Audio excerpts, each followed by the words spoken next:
welcome back to Passions Podcast, the podcast where we talk about the soap opera passions. I am your regular host, LeTara, back today with Maria and Andrew.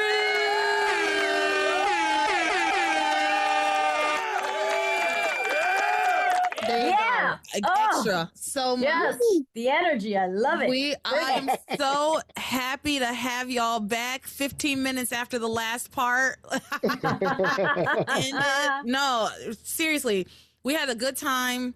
I got a little heated. I know I'm still wearing this, but I got so mad at Grace. I was actually getting hot. Like I actually got hot. I turned my heating pad off my feet and everything because I was like, I've warmed up. I changed. I thought about it, but it is comfortable. But I was just like, yeah, no. Grace was getting me heated. But we're not talking about Grace now. We're moving into the Shawee storyline of 906 through 910.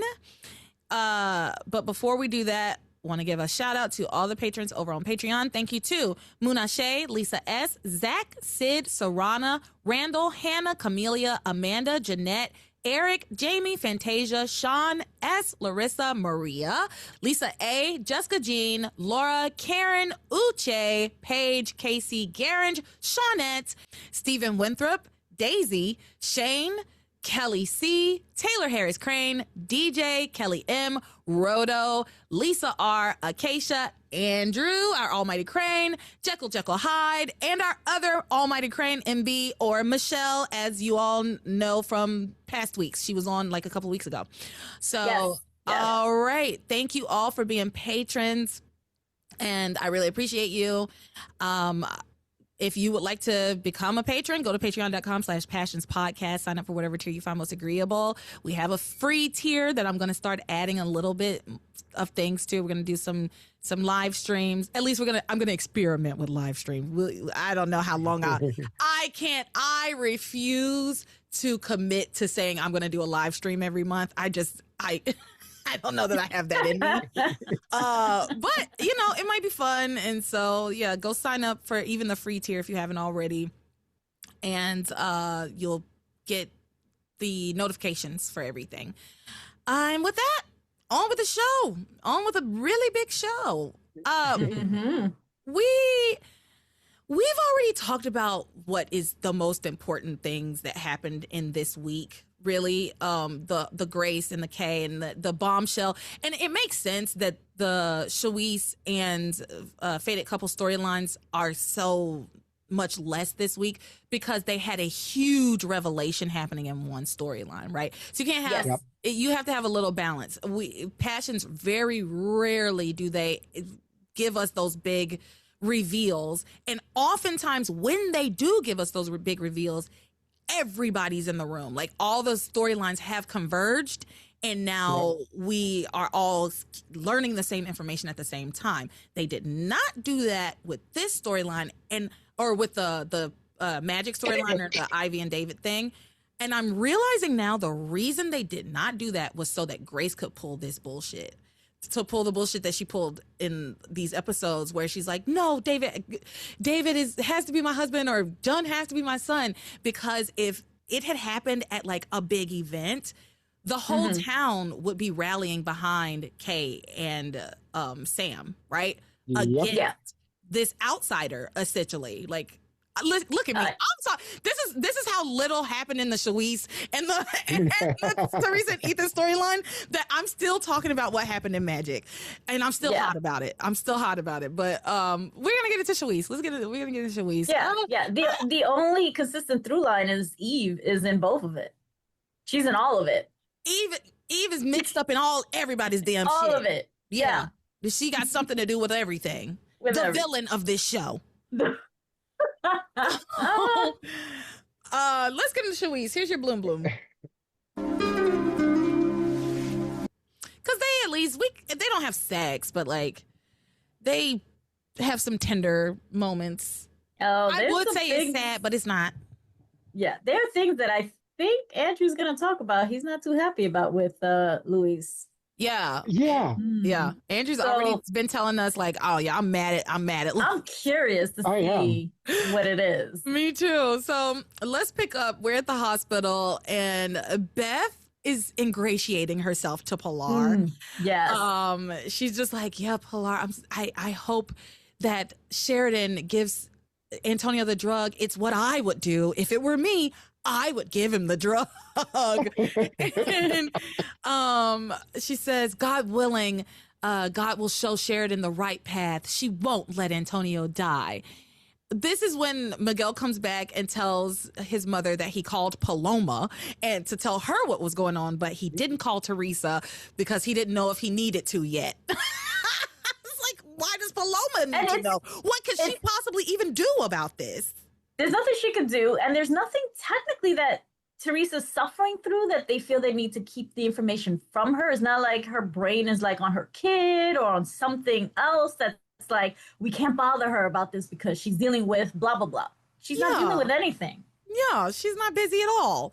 No. And so they just are, I guess, protecting her from this information because she'll be upset. I don't know. I just found it funny. It's a throwaway thing. It doesn't matter. It's not important. I just thought it was fucking hilarious that they called Paloma to tell Paloma what was going on, but they did not call Theresa, and it was explicitly stated that they didn't call Theresa.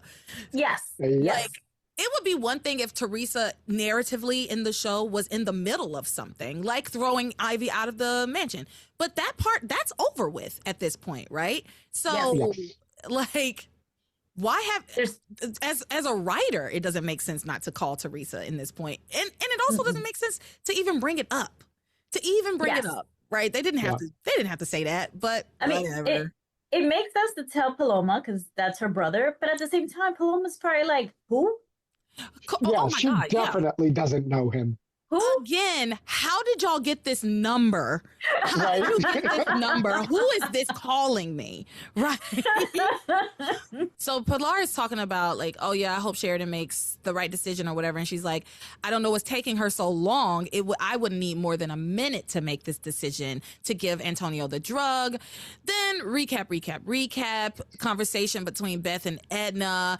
Beth does say to Edna, I just need Sheridan out of my way so I can marry Luis. And if that means that Antonio's going to spend the rest of his life like a piece of fried okra, so be it.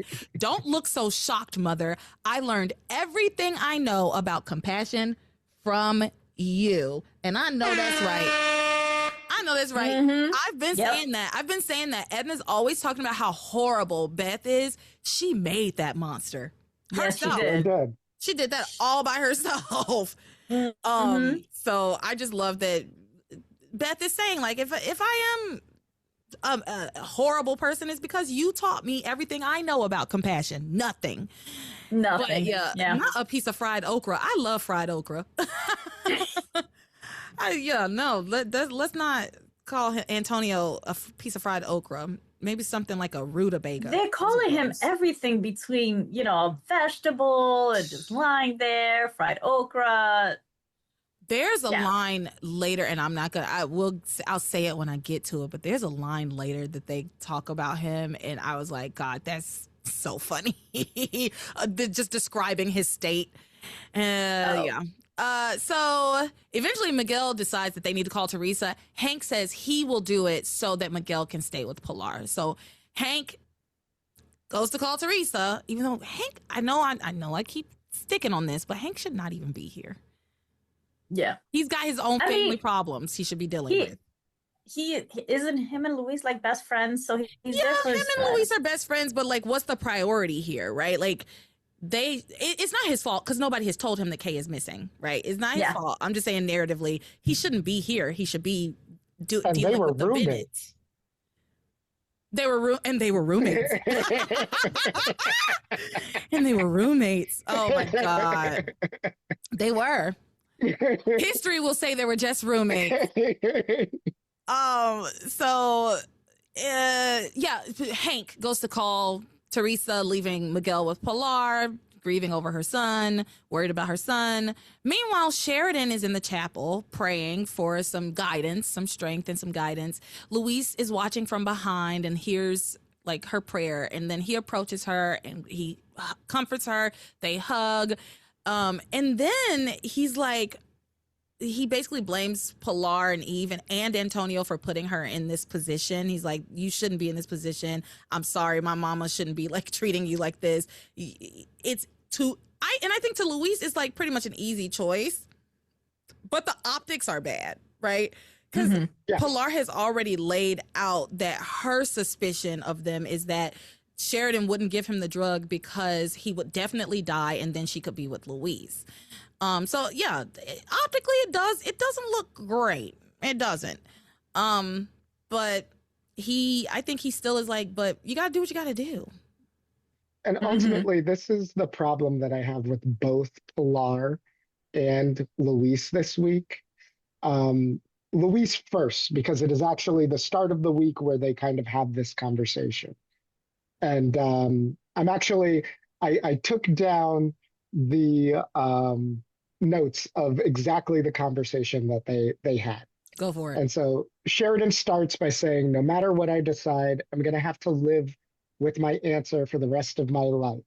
Your mother's right. I'm literally holding Antonio's life in my hands, which you see that and you see like what she's going through. And as much as, I don't like this version of Sheridan, to hold that, and especially with someone who she regards as a motherly figure, this is what is weighing on her. Yeah. And so, Luis is very supportive. He goes, no, you can't look at it that way. And she goes, how can I not? If I tell Eve to administer the drug, there's a slight chance that it could cure him. And Luis responds with, yeah, but there's an even bigger chance that it's going to keep him in a coma. And they go on and on, back and forth about that. And so one of the things that Luis says is, well, you have to look, Sheridan. You have to consider the repercussions of your decisions on everyone, especially you, me, and Antonio. There are a couple of things that you can do. First, if Eve gives Antonio the drug, he's cured, then we can tell him the truth like we always plan. Great. I wish that's what would happen. Antonio would still be alive and we could be together. And so then Luis, like, this is like the first time that he kind of has this kind of statement and mindset, and it just rubs me the wrong way. He goes, there's another way we can be together. And she questions him with like, what's that? And he goes, being unfaithful to Antonio while he's still in a coma. You and I could be together without him even knowing it.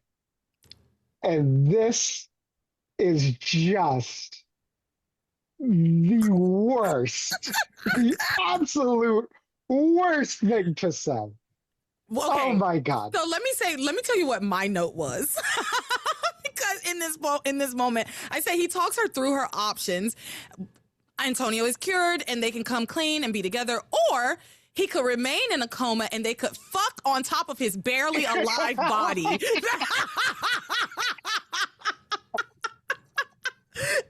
just like, because that's basically what he is suggesting. He's like, we could do it anywhere. He wouldn't know.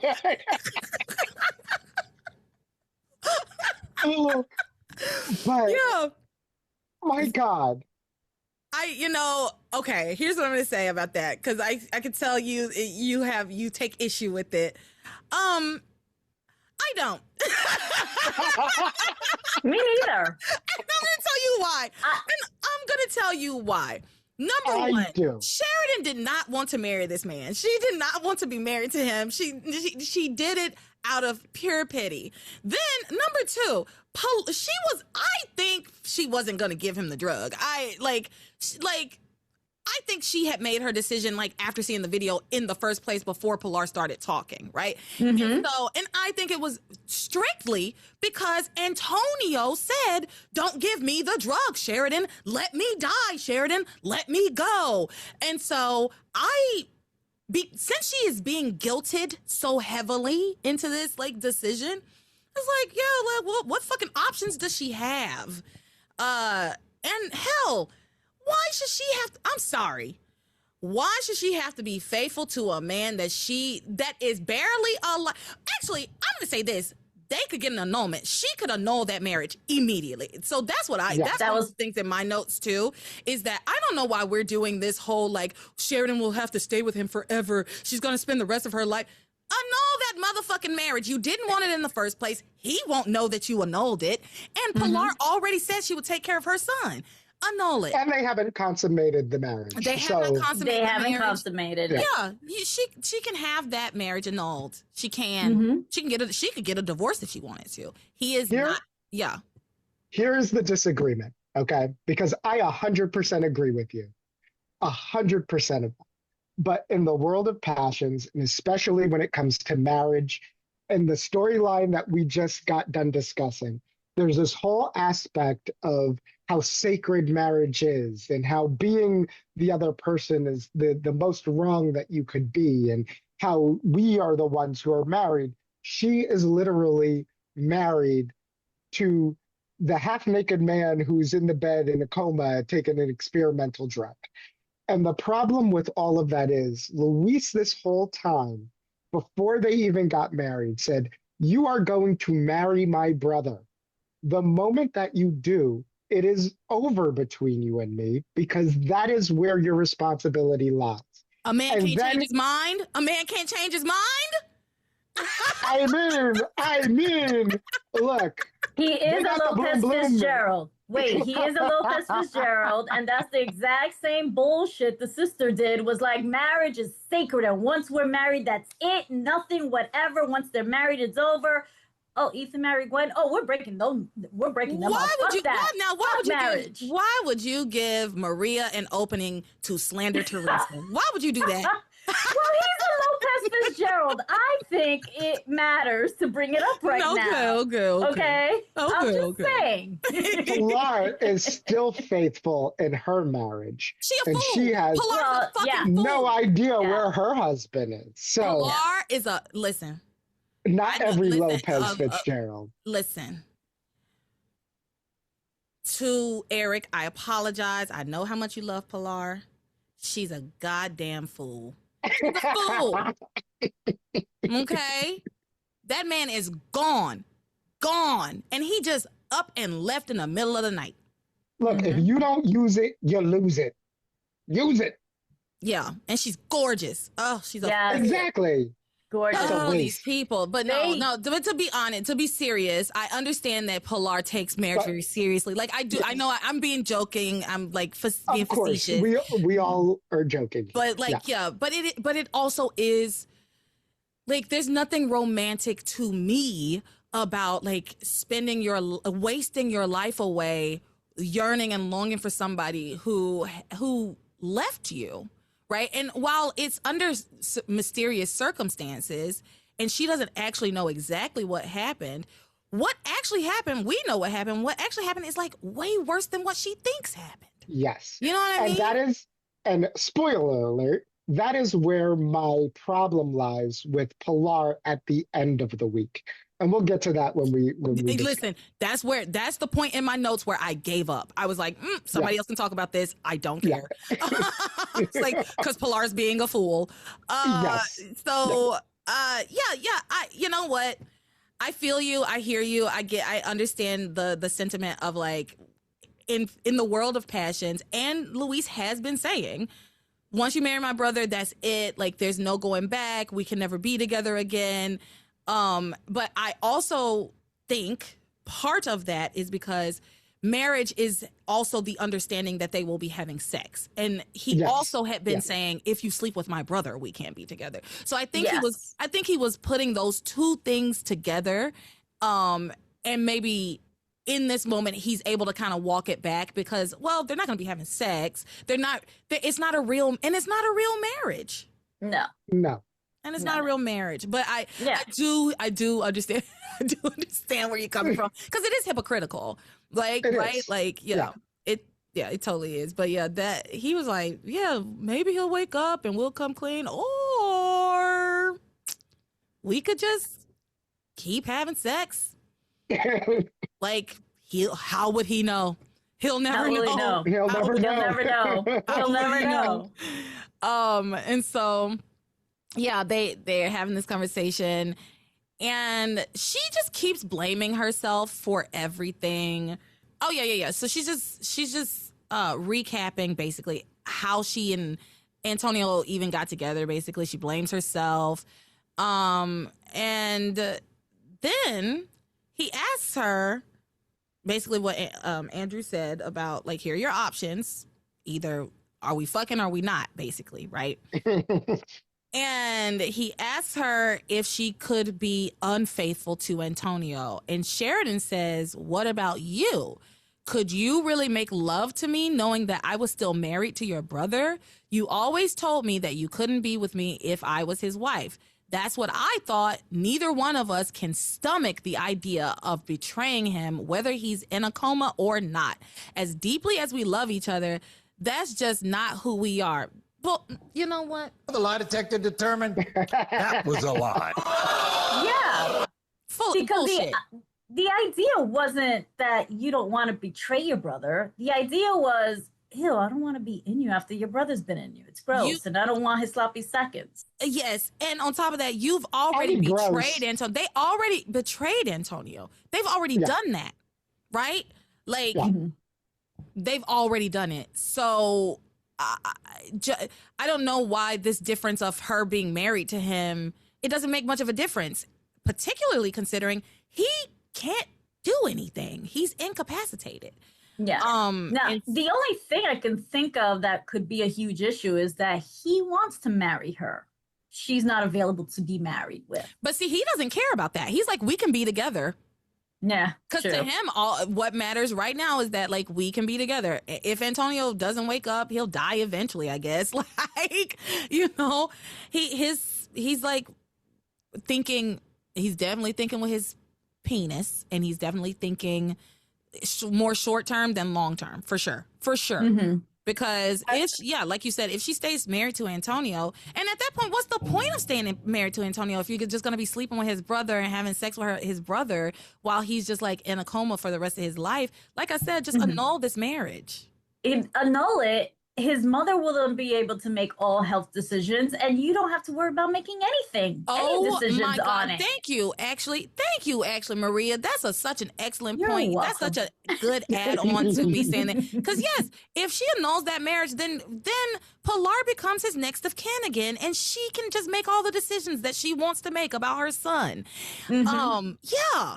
Which Get is what Father she Lonigan wants. down here right now, post haste. Right. He won't perform it because he'll be like, "Are you in love? Are you in love with each other?" And he'll keep asking Antonio, but Antonio won't answer, and so he'll just rip up the papers. Antonio would wake up for that one moment. Right. Yes, I love Sheridan, and go back out. Yeah. Maybe they should do the love noodle test to see if they're compatible. Oh, the love noodle. What a time of passions. What a interesting time. Okay, or the fortune cookie. Oh yeah. Oh my gosh, that was the exact same time. Yeah, the fortune cookies were so hilarious. Okay, so yeah, Sheridan says that's not who we are. I wrote, that's exactly who you are. They've already betrayed him a number of times, and I said y'all had no problem doing it while he was awake and walking around. And yeah, y'all had no problem doing it while he was awake and walking around behind that man's back for real. Yeah, we're gonna go elope and then tell him eloped on his wedding day. On his wedding day. These two. Look, so now you have a conscience, so you can't do it while he's in a coma. It won't even kill him. He won't know. Yeah. No, it's just like the whole thing is fucked up. They should just she should just annul this marriage. Like the whole thing is completely fucked. Like there's more than these two choices, right? Like we could just make some legal changes here, or even if she wanted to like sign over the Antonio's care Legal to rights. to Pilar, right? There are options here, but these people are so stupid. These people are so stupid. They don't ever think of any better options than this nonsense. But I'm going to be honest. It's like, to me, this is not as big of an issue as it was when he was up and walking around and could have caught you at any time. Yeah. But whatever. He has the convenient blindness, so he wasn't catching anything. He can't catch anything. Oh God, what a fucking idiot. I'm so glad he's in a coma and not talking. Talking about my wife. I love my wife. I just wish he was dead. And I'm still so mad at Eve for resuscitating him. I am. Yeah. He needs a DNR. He kind of gave it in a video. He's like, please, He let totally me die. did. Yeah. Don't give me the drug. He's like, let me die. I don't want the life-saving drug, possibly life-saving drug. Yeah. If it's gonna incapacitate me. Yeah, he did. Yeah. So anyway, Sheridan goes on to say, if I give Antonio the experimental drug and he falls into a coma, I can't leave him. Yes, you can. But if I don't give him the drug and he dies, his death will be my fault. And no matter what you say, it will drive a wedge between us. This is a no-win situation, not for Antonio and not for us. I mean, I guess, Sheridan. Okay. I'm having a hard time garnering sympathy for these two. I'm having a hard time giving a shit, if I'm being completely honest. I am. I'm having a very hard time giving a shit about this. And I think part of that is because I don't like Antonio, and I would like it if he just died anyway. Yeah. You know, and I just think we could come up with such better storylines than whatever this is at this point. Like, I don't know. Whatever. Sheridan's and this is why Tom Bergeron's no longer part of the it. Patreon. Tom Bergeron, he was like, the Antonio slander is too much. I'm giving it a 1 star. Too far this time. Yeah. I have found this podcast to be unnecessarily vulgar. Yes. Antonio had 0 lines this week. And we could still hate him. Yeah. No, I still hate him.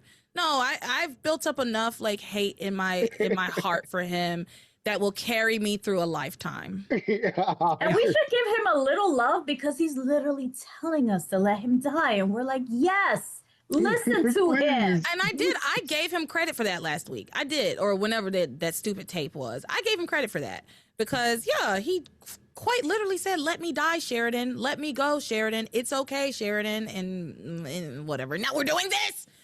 Okay. Because of Pilar. God damn it, It was all because of Pilar. But you know, again, like it's I said, a mother. I have to at least, she doesn't want her child to die. Yeah. But like the I said things last that week. she says this week are even more vicious. Uh-huh. Oh yeah. But And she's just grasping at anything. She's trying to force it on Sheridan. And you're right, it is extremely vicious. It is extremely vicious this week. Yeah. she compares 2 of her sons to Cain and Abel. I know. Yeah. Which is hilarious to me. I'm like, Pilar.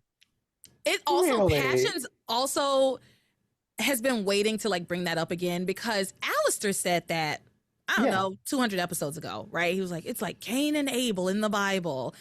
And so Passions has been, they want us to see that that's what's between these two men, like this is the parallel we're drawing, Cain and Abel. And so they're like force feeding it to us. Yeah. But yeah, it's like fucked. It's so messed up, particularly to direct it at Luis of all people, who has been here with you, for you, gave up so much, sacrificed so much to help take care of you. He is the son that stood up. He took the place of his father. He sacrificed so much to make sure that his brother and sisters, sister, could have some sense of success in this life. And like they were raised in the same house. And it's like, give the man a break. Give this man a break. Give the man a break. Give the man a break. Particularly Pilar, come on, babe. Yeah. Yeah. He's your son too. He's your son. That's your son too. Right. So Louise tells Sheridan, because she's saying like there's a no-win situation. This is a no-win situation, and he tells her, whatever you decide, I will always love you, and I will always love you. I will always love you, Sheridan. And then Sheridan says, okay, I just need a little more time to think. I need some time alone to decide what I want to do. So he leaves. And then shortly after she comes out, Theresa shows up just as Sheridan is coming, out to announce her decision to everyone. And Theresa says, Sheridan, are you going to give him the drug or not? And Sheridan drags it out a little bit.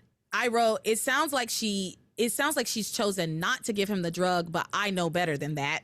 Well, I think she was about to say she wasn't going to. And then that's when Pilar was like, well, before you say anything. Yeah. And then she went on the long tirade. And I think that's when Sheridan was like, let me change my tune. So that is a perfect segue into the clips that I have this week. So, Pilar cuts her off, says, I have something to say as Antonio's mother. And so we've got Pilar has something to say. I'm Jasmine Masters and I have something to say. That's a Drag Race reference if anybody cares. What is it, Pilar? What do you want to say? Antonio may be your husband, but he's also my son. My firstborn son, a son that I cannot bear the thought of losing again. When Antonio left home so suddenly and mysteriously all those years ago, it was like a knife through my heart. Days turned into weeks, months, and finally years. Others stopped believing that Antonio would come home, but I did not. I held on to my hope and my faith that God would bring him back home to me. I lit a candle every night for my son, praying for his safe return. I never wavered in my belief that he would come back to me. And he did. A mother never gives up on a child. Never. Even now, when Eve is telling us that his chances are not great, that even with this drug that could keep him alive, it won't necessarily cure him. But there is still hope. And we cannot deny my son the life that God has given him when there's still a chance that he could live. Now, I know that there are risks. I know. But I also know that my faith will help Antonio through this. The same way my faith brought him back home to me. Now, this drug is my son's only chance. So please, give him this drug, because without it, he will die. Please do the right thing for my son. Please, do not withhold the drug that could save his life. Okay, I'm gonna pause there for a moment because Pilar at that point makes a very compelling argument, right? Like gives a very compelling speech, right? Mm-hmm. Yeah. Moving. Also, of course, always shout out and like applause to the actress, because what a performance. She does such a wonderful job, and the intensity has grown here, and she's getting more and more desperate. That's clear, right? Yeah. Mm-hmm. It is a great speech. It's a great monologue. And while I disagree with keeping him alive just to have his heart beating, of course I disagree with that. I do have to I sympathize with Pilar. This is a tough thing. It is As tough, much as I sympathize with her, one thing that I also want to bring up is she is also not recognizing the sacrifice that her other son made when her oldest disappeared. 100%. And as she mentioned, mysteriously and without a trace and like no notice of why he left. And, for someone who is all about family closeness and togetherness, and we can get through this together, the fact that there is hurt then, and you're not even thinking about the fact that you're doting on this man who is a stranger to the rest of your family, but you're doing everything for him. Yeah. And that's such a good point. And you know what? Like, just to like piggyback onto like Luis's sacrifice. When Antonio showed back up again, remember, Luis was so angry, and Pilar never got mad. Like, when she found out she still doesn't know exactly what happened, but she was just like, I'm just happy to have my son back. I'm just happy. Yep. Girl, if I'm in, so as a sibling, right, as Luis, I'm angry that you aren't more angry at him about this. Right? Like, have you ever had that with your siblings where your parents are just like not reacting to some shit and you're like, hello? If it were me, this would be like an insane, you have a double standard for us. And I think, it also is kind of upsetting that Pilar has given Antonio just like a complete pass on everything. Yeah. But we're also dealing with a life in this situation. Yeah. I'm talking like I'm talking pre this, like how Luis must feel around with the everything that has led up to this point between him and his mother, like the sacrifices that he has made and how his mother has not acknowledged it really. Yes. Since Antonio's come back, it's like she hasn't acknowledged that that his anger at Antonio is like completely valid and that he should be mad at him. Like, she kept telling him like, he's your brother. Yes. And yeah. Right. If anything, no one's saying you have to be as angry as Luis, but you should at least be demanding a reason and why did you leave? Right. Please explain it to me so it makes sense to me why you left. So it's like he gets a pass on everything up to this point, right? He's been getting a pass on all of that. And now he gets to have my wife too? Right? Like, no. Come on, mama. Come on. You got to be on my side on something. That's the thing.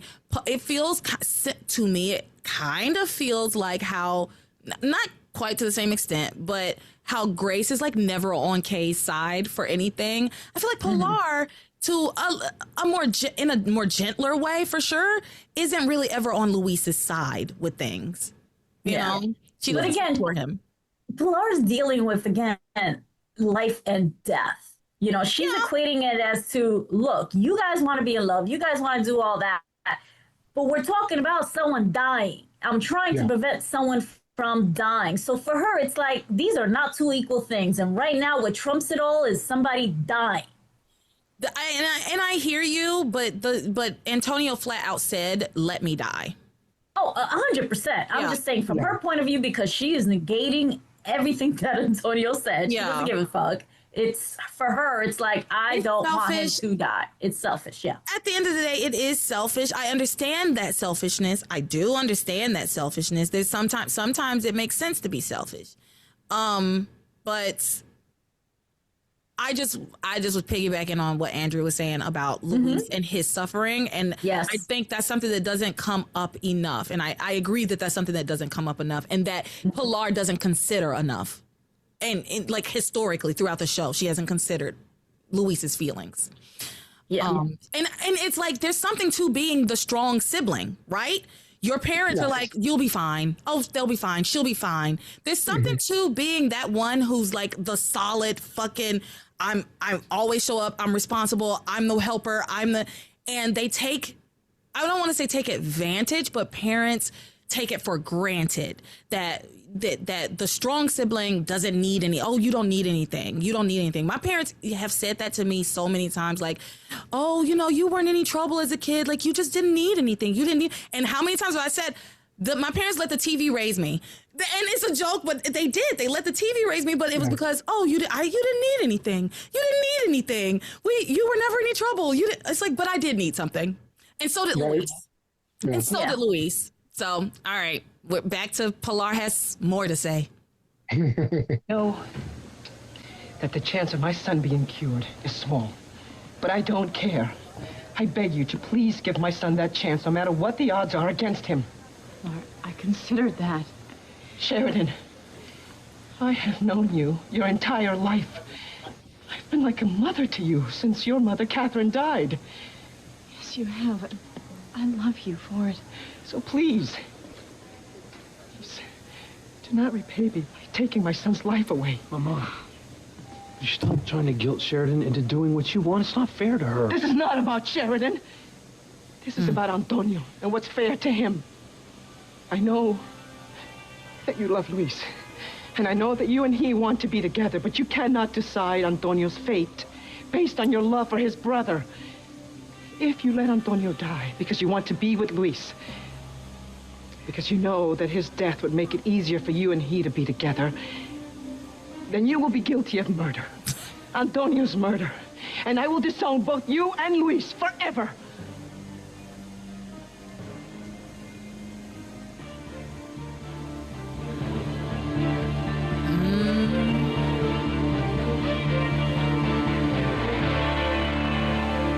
And I think that's when she changed her I mind. know you're upset Yeah. about Antonio, but you cannot accuse Sheridan of murder. Yeah, I think you might be right. I think that kind of pushed her to the other side to say like, okay, Why was Gwen given Theresa stank face?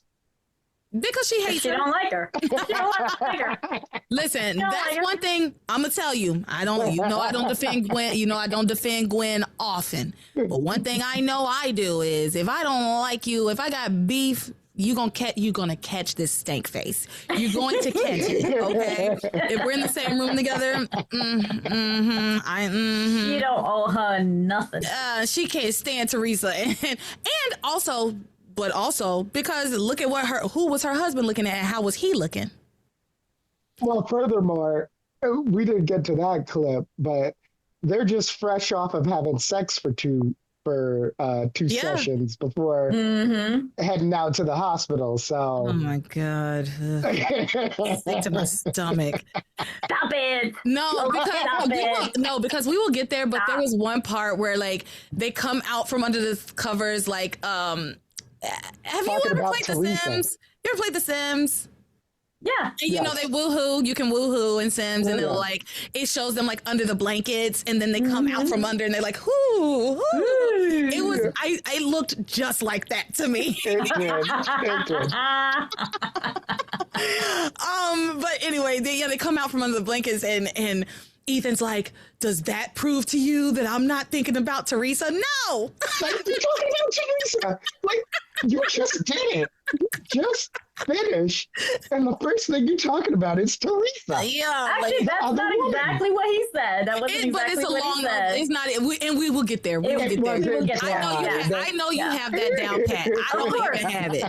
I know you have that down pat. So, anyway, let's get back to Pilar. Oh my God, Pilar, you will be guilty of murder, girl. But she's technically been saying this since him catching this disease. Because you can't tell him you guys are together because you're going to kill him. You can't tell him this time because you're going to kill him. You've been accusing them of wanting to murder him just for being truthful about their relationship. And what an awful thing to say to your kid. It is. What an awful thing to say It to is your terrible. child. And I'm sorry. I know, oh, Pilar's worried about her son. She's grieving. She's worried about her son. I get it. Trust me. If anybody understands grief, it's me. I get it. At the same time, it doesn't excuse this behavior. It explains it. It doesn't excuse it. It's actually inexcusable to like, because let's be clear, Luis is also losing his brother. And he has I'm certain he has complex grief around his brother. Luis is also losing his brother. The rest of her kids are losing a brother. Yes, she's losing her child, but everybody here, Sheridan's losing her husband. Wow. Not that she cares, but you know, I think Pilar, while I can sympathize to an extent, I struggle because it's like she's not taking Luis into consideration, and that's such a horrible thing. I guess I just think at this point she has crossed a line from where I'm like sympathizing with her, understanding where she's coming from, to going, no, babe, like that's too far. You've pushed it a little too far, and now I'm struggling to see your view on things. Yeah. So, back to it. Let's see. I mean, the way I see it is she isn't thinking clearly. So she just wants her son to live. And from her perspective, she's almost convincing herself that it's like, you just don't want to give him the drugs so that you can be with Luis. Not that maybe she's considering his own wishes or what's best. She's just seeing it as, you just want Luis. And you're willing to kill him for it. She's in the anger stage. She's in the anger stage, and like, okay. It's just frustrating. It's unfair and it's not true, but that's how she is seeing it as you just want to kill him so that you can be with Luis. Yeah. To get rid of the burden of your obligation. I think even when you're not thinking clearly, which of course I agree, she's definitely not thinking clearly. She's not in the right frame of mind. But I do think even when you're not thinking clearly, there's just certain lines. People say things when they're angry that they don't mean later. Yeah, but she's also crossing every line. And at the end of the week, she kind of lightens up. But even what she's saying then is like, well, it's intense. Anyways. It's intense. Yeah. Okay. I'm gonna get off Pilar. I'm gonna take my foot off her neck, and we're gonna. Eric will appreciate. You're welcome, Eric. We're gonna continue. I'm working it. I'm helping you here. You are, because honey, without you, if it was just me, I might be a little more. No, but at this point, like I get it, but also like, oh, you're murderers. What? Yeah. Right? No. Like that's still also your son, who is going through a grieving process as well. Yeah, and who has been through tremendous trauma. Yes. Tremendous trauma. Okay. We should have we'll have another day to go through all of Luis's like traumas, but here we go. If you deny my son the medication to live so that you can be with his brother, it will be murder. Cold-blooded murder. I don't know what to say. Did you see Beth? Beth is like, yup. Stop this. You can't accuse Sheridan of plotting murder when she's just trying to do what's best for Antonio. To knowingly take someone's life is murder, Luis. She's not taking his life. To let Eve give my son that drug, she knows what will happen. Antonio will die. Mama, you saw the tape. He's dying. Antonio said that he did not want to become a vegetable, and that could happen if she gives him the drug. Your love for Sheridan is blinding you, mijo. To not give Antonio this drug would be the same thing as shooting him. No! Out of her marriage so that she could be with you. How could I ever look at either one of you again, knowing that because of your desire for each other, you denied my son the chance to live? You would be no different than Cain, the killer of his brother Abel. You gotta stop pressuring Sheridan like this. I told you this is not about Sheridan. This is about my son. I'm your son too. It is my duty. It's about her husband. To protect my child. And I swear to God, I will protect him, no matter what price I have to pay to see that he has a chance to live. Please. Please give my son that chance. Don't do this, Sheridan. Don't do this. Or you will have Antonio's death on your hands.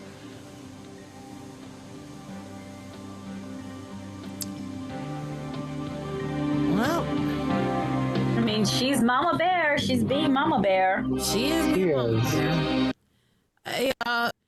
Honestly, I don't know that there's anything to say that we haven't said already.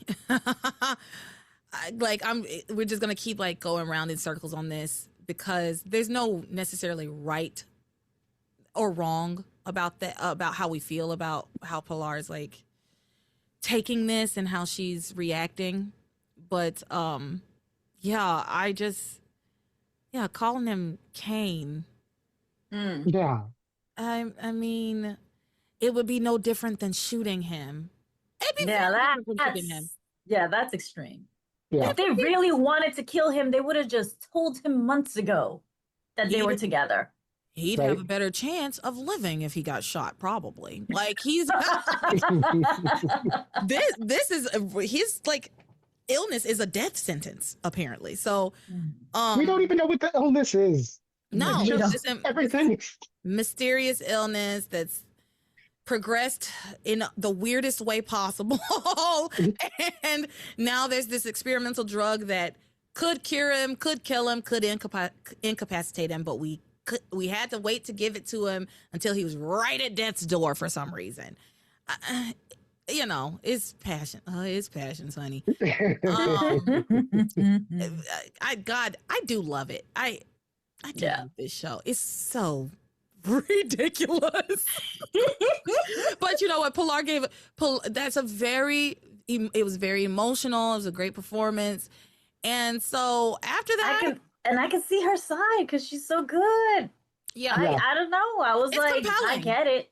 I'm a parent. I get it. I would say anything and everything to get you to give him the drug if that's how I really felt, and I didn't give a shit about his own feelings. Yeah. It's compelling. And Sheridan, she pulled out every single stop, all of them, boom, boom, boom, boom, pulling out all the stops. She leads with Sheridan. I was like a mother to you when your mother died. She did. She was like, your mom died, and then I became basically your mother, spending more time with you than I did with my own children, taking care of you. And look how they turned out. Mm-hmm. And she says you would be this is no different than murder. This is no different than Cain and Abel. She lays in all the guilt. Then she comes in with the this is my son. I want my son. Girl, she pulled out all the stuff. She's throwing everything she can at Sheridan, and Sheridan cannot dodge. She ain't no Neo dodging bullets. She can't do it. She took every bullet. There's nothing stronger than a mother's guilt. Honey, oh my God. And you know what? I think that's another reason that this whole performance from Pilar is bothering me too, is kind of getting under my skin. Because it is like your mom will just like, damn, girl, I didn't even say that. I didn't say all that. That's not what I said. And you know that's not what I said, but you just want to make me apologize to you for some shit I did not do. And I'm sorry. She's surprised she didn't even throw in, and you're the reason he's in the fucking coma. Yeah. I'm surprised she didn't blame her for the whole thing. You weren't there to give him the drug. Yeah, I'm surprised she didn't blame her for the whole thing, but she definitely threw in the guilt about them wanting to be together and saying like you're just doing that because you want to be together, and like that's evil. Wow. Okay. Yeah. That's what Louise should have been like. No, don't worry. We already got it down. We're just gonna fuck, even if he's in a coma. So we're good. Don't worry. Yeah. Give him the drug. Yeah, give him the drug. Who cares? It is.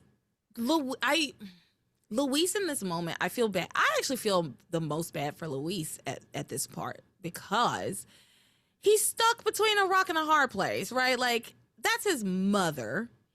So he can't do a lot of like pushing back on her, right? At this point where she's in this very heightened state. He knows how much Antonio means to her, right? And he respects his mother. He's like the only child that she has that does respect her, right? Miguel respects her. Miguel, when he's around, that's what I was about to say. Miguel barely even shows up for dinner, right? Like Miguel is begrudgingly here right now, right? Like if it were up to him, he'll be at the Bennett's. We already talked about that last episode. Yep, he wouldn't even be there. He'll be at the Bennett's. And that's not even speculation, because there have been multiple times where this family is at the hospital with Antonio or what have you, where they're having like a family thing, and Miguel is at the Bennett home. Like so he don't even. Teresa's been in the hospital how many times? And Miguel's never there. Yeah, Miguel's so far up Charity's ass. So he's got to protect her. He's got to protect her colon. I don't think it's the colon that we're worrying about right now. That's not what Tabitha cares about. If that was the only thing they were doing, she would have been like, yeah, go ahead. That's not going to give her power. Anal's not real sex. Didn't you know? It's not real sex. It doesn't count. Anal doesn't count. Oh my God. Okay.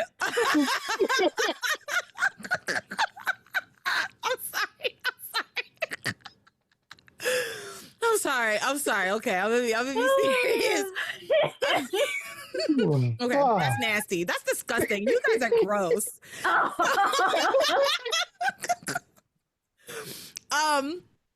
Anyway, I feel bad for Louise. He's like the only one of her kids that really respects her, and now he can't even fight back with her on Sheridan's behalf, because we know Sheridan's not going to do much pushing back on Pilar No.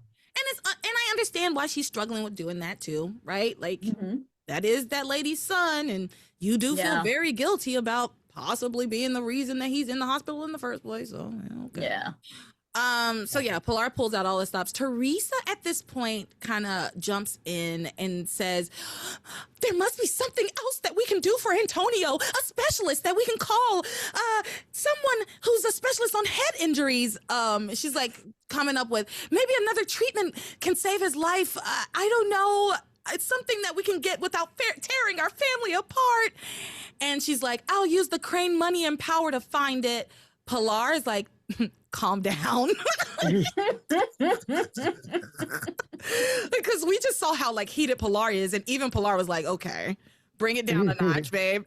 But she's like, Theresa, thank you for offering, but your brother's time is running out. Sheridan can either let your brother die or give Eve consent to give him this experimental drug. It's Antonio's only hope. His fate and his life is in Sheridan's hands now. And Miguel says, Mama, you don't really mean what you said to Luis and Sheridan, do you? And Pilar says, yes, I do. If Antonio's left to die, Luis and Sheridan will be dead to me. Woo! Those are big words. And it's like, okay, so you want to lose 2 sons today. Right. Yeah. Come on now. Yeah. Please. I mean, it might as well be 3 because Miguel's never around. So he has no sons. You have no sons. All you've been left with is Theresa's crazy ass. And Paloma, but you don't even talk to her. You don't talk to her. Yeah, so. You haven't even convinced your other daughter to bring her here. All that great money, you can't get Paloma. You could have brought her here. Right? That brand new house. And she could have brought her to say goodbye. She could have at least brought her here to say goodbye to the older brother she's never known. Yeah, and I also thought, didn't Theresa say that the new house has like a room for Paloma? Oh, because they called Christmas. her on Christmas, and I thought maybe Theresa said like, "Oh, there's even a room Paloma can come and can live here." They called her. I don't know. They did call her to show her the house, which I felt was fucked up because it's like, here's the house you'll never live in. Yeah, maybe I'm just hoping that they did that, but maybe if they she didn't. said anything, she might have said where Paloma can stay when she visits. But she did. Because apparently she's never coming back. You're not moving in. Okay. Y'all, I have to take this thing off. I'm so hot. I'll be right back. All right. Yep. Okay. So, Pilar says that whole thing about if Antonio's left to die, Sheridan and Luis will be dead to me. Luis apologizes to Sheridan for like his mother saying like, I'm sorry, my mom was just upset. Like, and he reiterates to her that he will support any decision that she makes, even if it costs him his family. At this point, Sheridan makes her decision and announces it to everybody. She says, I've made my decision, and this is my decision. No, it's not. Yeah. Sorry. She goes, I've listened to what everyone had to say. I listened to Eve, I listened to you, Pilar, and I listened to what Antonio had to say on that videotape. But in the end, I listened to my heart of hearts, and I let it and God be my guide. I want Antonio to have the drug. I want him to have a chance to live. Y'all, Beth is overjoyed, right? Like, everybody's happy, but nobody's happier than Beth. Oh. Nobody's happier than Beth. She pulls her mom to the side, and she's just like, oh my God, this is amazing. This is the best day of my life. I'm finally going to have sex on a stick, Luis. Yeah. Eve then comes in and basically asks Sheridan if she's sure considering all the risks. She says, are you prepared to stay with him for the rest of your life, no matter what the outcome? And Pilar answers for her. She says, Pilar answers for her. Sheridan then says, I'm sure. Oh, yeah, because Pilar's like, yeah, she's sure. Why are you bringing this up, Eve? Like, she just said, give him the drug. Why are you even still fucking standing here? Go give my son the drug. Yeah, but why are you even asking that question? Agreed. Who cares what the ramifications are? Your job as the doctor, do I give him the drug or not? Give him the drug. That's it. Not, are you sure you're ready to basically cater to this comatose man for the rest of your... Like, why are we debating the moral consequences of this? That's not your job. Yeah, it's not. I was worried when she came up and said that. At first, I thought, because she had made a comment to Sheridan in like past week, I can't remember what episode, but she had made a comment to Sheridan about like, I need to know that you are committed to taking care of Antonio for the rest of his life if I give him this drug. So I thought she was about to kind of reiterate that again, and so I actually took my foot a little bit off of Eve's neck, because I was about to really be on her neck about that, but she didn't go as far as I thought she was going to go. She just was saying basically, are you sure, Sheridan? And but Sheridan does eventually answer for herself, saying, I'm sure. Antonio has saved my life several times, and now it's time I try to save his, no matter how slim the chance. So there it is. Ooh, boom, big. Okay, yeah. Of course, she's giving him the drug. So of course, she's giving him the drug. Here's my thoughts on the whole matter. I'm looking at my notes right now, and this is what I wrote down. The stupid illness is stupid and dumb, and I hate it. The stupid illness is stupid and dumb, and I hate it. It is. It is. I have to agree. So I have to agree. That's my feeling. This is so dumb. Yeah. And I was totally distracted because my notes is like, oh, the way that Fox leaned into Gwen was so hot. And I love seeing that. Because he leaned in to say, I think Louise just lost Aunt Sheridan for good. And I was like, who cares? You guys look great together. I love how you leaned into her like that. You know what? That could have been interesting. That could have been interesting. That could have been interesting. Fox and Gwen could have been really interesting. Yeah. Oh, they could have done like if Theresa and Ethan were together, they could have done like a Sammy and Lucas kind of thing where they were working together to break up Carrie and Austin, but then Sammy and Lucas like fall in love, right? And they definitely could have done that with Gwen and Fox, where they're working together to break up Theresa and Ethan.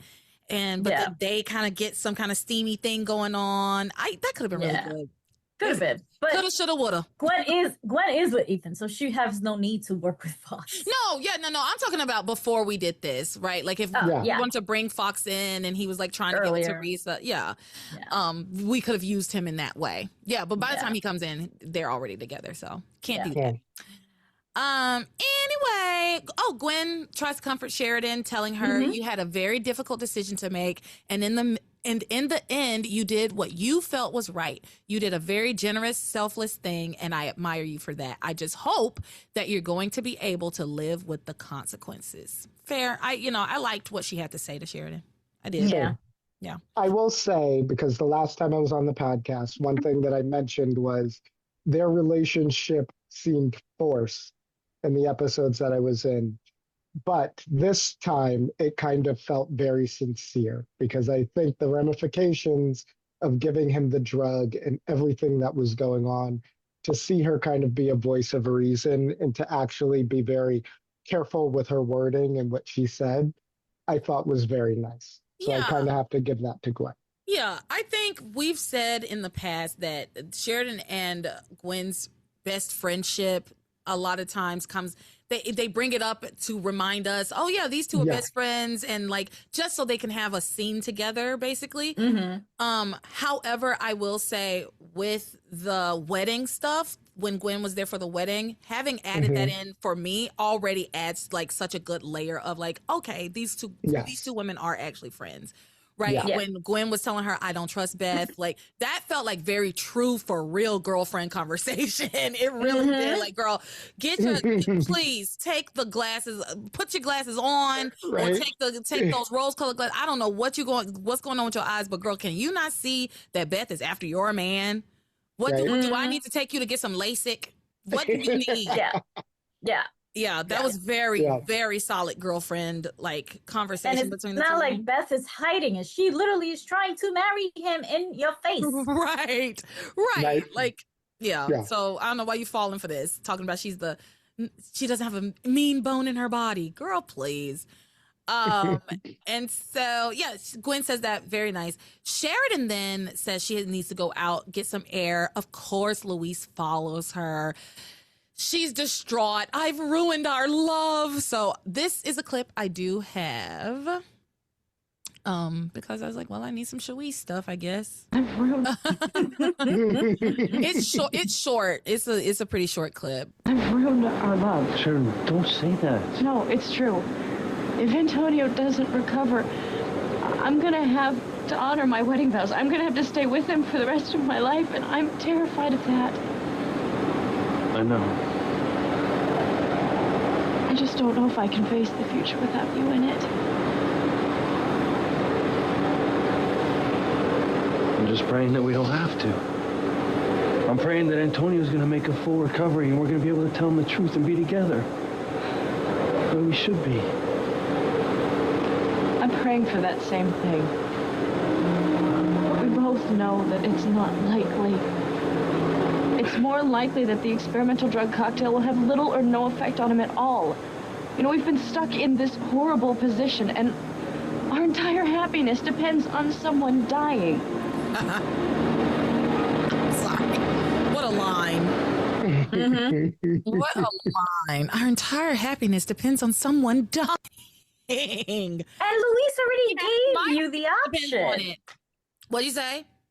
I'm saying that Luis already gave you the option. Okay, so we give him the drug. He doesn't die. He stays in a coma. He's like, we can still fuck. We can still be together, but So, now, like, we're now still they together. have an issue with Now they have an issue with infidelity. They did not have an issue with infidelity quite literally last night. Let's not forget. Yes. This is still that wedding day, right? We're still in that wedding day. And so last night, these two were fucking each other all over the place, all over that new house that Theresa bought. Okay. So we didn't have a problem Blue then. music played. What else were they supposed to do? Yeah, that's it's true. It's a cue. Like Pavlov's dog. And is she like, hasn't said I do yet. So it was just cheating, not infidelity. Yes, exactly. Yes. no, it's still infidelity. It's not adultery, but It's not still- adultery. Yes. It's still Yes, infidelity. there you go. Yeah, There you go. there you go. That's what I meant to say. Yes. Yeah, they have it. I guess they have an issue with adultery. I guess. Yeah, fine. Tomato, tomato, you know? Yeah, right. Like whatever. Potato, Yeah. tomato. They brought God into it. They got married in a church. Now God is like, can't do it now. Yep. You made me a promise. You did Sorry. that stupid, silly little ritual, and now it. I guess that changes things. Yep. And I'm gonna be extra mean and not pull him back into heaven. I'm gonna keep him on earth. Yeah. So that y'all still can't be Here's your together. miracle. Yeah, enjoy it. He'll stay alive.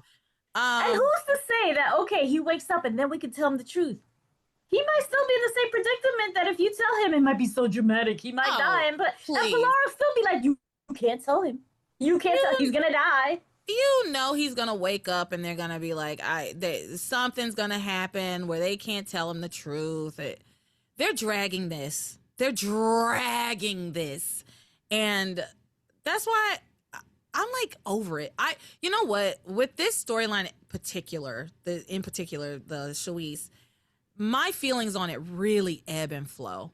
Cause I've been here before. I've been at had this exact feeling about this exact storyline like before, where I'm just like, I don't care about this anymore. Let's move along. Make something happen. Move. Do something. Move, damn you. That fast forward button was very, useful during this time. Yeah. I will say. Yeah, because this plot is just lumbering along so slowly, and we've been going around in circles on this Antonio bullshit for I don't know a year. I'm over this. I'm so over it. And it was cool when they finally got back to like the portion of this storyline after Bermuda when she finally got back to Harmony. Right. And then like she gets back to Louise and then we're having to deal with this whole thing for a little while. I was like, okay, this is kind of interesting. We're keeping some stuff, great. But now it's just boring. I'm just bored. Snooze. Ugh. Put me to sleep. Eve, give me a sedative. If you want a sedative or something to quiet your nerves. I want to go to bed because they are putting me to sleep. So anyway, like I said before, she should just get this marriage annulled. Yeah, I think that's the simplest solution here. Of course, she's not going to do that. And then she asks him, how did this happen? How did things go so wrong for us, for our love? And then Louise goes, I don't know. What do you mean you don't know? What do you mean you don't know how things went so wrong? How things went so wrong is that Sheridan came back, got her memories back, and then y'all didn't immediately tell that man that y'all were in love and that y'all were together. That's how things went so fucking wrong. And at every turn when you had the chance, you didn't do it. I know exactly. I don't know why you don't know what happened because I know what happened. I wasn't even part of it. I'm just watching. Just a person, just a girl looking at two idiots trying to make it in this mixed up, crazy world. Yeah, but then he got brain freeze, and that's why, and that stopped them. But they were going to tell him so many times. No, I know exactly how this happened. Sheridan wimped out over and over and over. And over again. And she kept making her, this is a good example of how not telling the truth can end up putting you in a worse position than you would have been if you had just been honest in the first place. Right? This is a great example of that. Because she could have just been honest and then, maybe Antonio would have died, but probably not. He seems to have been fine through the elevator shaft thing. He was fine when he saw them, like he thought that they were together. He's had several, when she was running all around town, crying and falling down, he was fine. So he probably would have been okay. And if they had taken him to the hospital, brought Eve in, gave him a little sedative and like made sure he was somewhere where he would get the medical care he needed, he would have been fine. But Sheridan in particular just refused to do the hard thing. And now she's having to do an even harder thing, right? You've dug a deeper hole for yourself. Wow, that's not funny. That's not funny. You've dug a deeper hole for yourself. Like, what's Fantasia say? Fantasia always says, Beth didn't dig the pit, she found the pit. Right? Sheridan dug it herself, I guess. Yeah, Sheridan must have dug it herself. Yeah, there you go. Yeah. But anyway, they say they don't know how this happened, and I'm like, well, you refused to come clean when you had a chance. That's how this happened. It's simple, actually. So y'all can't even take responsibility for the part you both played in this. Hello. Sheridan says, what about Antonio? To coddle Antonio's feelings, because he's the one that goes into these like rage fits at even the notion or idea that Sheridan is not in love with him as he is in love with her. Right. Remember, he would be the one that be like, what do you mean, Sheridan? Don't you love me? I know you love me. Or Louise, did you just say that you love my wife? My boyfriend? My wife. Is that what you're saying? But I'm also going to say this. He does not love Sheridan Crane. No. He loves Beth. No. Or not Beth, Diana. He loves, Diana. you know what though? He loves Beth too. He's always talking about how great Beth is. Yeah. To I Louise. know, right? No, but yeah, he loves Diana. He loves Diana. He loves Diana, and he barely loves her. Like, because he Right? didn't know who she was, and he all. refused to try to get to know her really. And anytime she tried to like share anything, he would be upset because he's like, "Well, I'm here. And your lover's dead, Sheridan. He's dead." So, And you know what? That's why Antonio and Liz belong together. They are both the same delusional. yeah, and they're two weirdos. They're, you know what? They're Yeah. both two fucking weirdos, and I love it when Yeah. two weirdos get together and, you know, Like they should take just be themselves- weirdos together. Exactly, take Yeah. themselves off the market and be weirdos together. You know. Yeah. But yeah, so Sheridan says, what about Antonio? If the experimental drug doesn't work, he's going to be an invalid forever. Luis says, and then we can't tell him the truth, and I lose the one thing that I love the most in this world. Sheridan, I can't live without you. They cling to get to each other. They share, quote, one last kiss. Today. But yeah, I mean, there's like, well, let's just have one last kiss. The lie detector determined that was a lie. They will definitely be kissing again. They will yeah. definitely be kissing again. And then some. And that's not even a spoiler alert. That's just obvious. It's obvious. just It's obvious because why not cling to the idea? You know what? This drug is going to work. He's going to wake up and we're just going to tell him the truth and you'll get a divorce. Exactly. Like everything that isn't always doom and gloom and he's going to be a vegetable. Y'all can still fuck even if he's a vegetable. That's what Luis wants. That's what, yeah. Their chemistry is far too good for them not to be kissing on each other. So It is. I'm just saying. So at this point, at one point, Eve, this is like a different thing that is like Eve by herself. I just thought this was funny.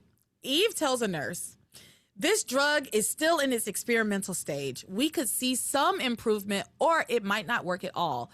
It might leave him just the way he is now, unconscious, unaware, and trapped in this useless shell for the rest of his life. And I was like, that's how he's been. There's nothing different.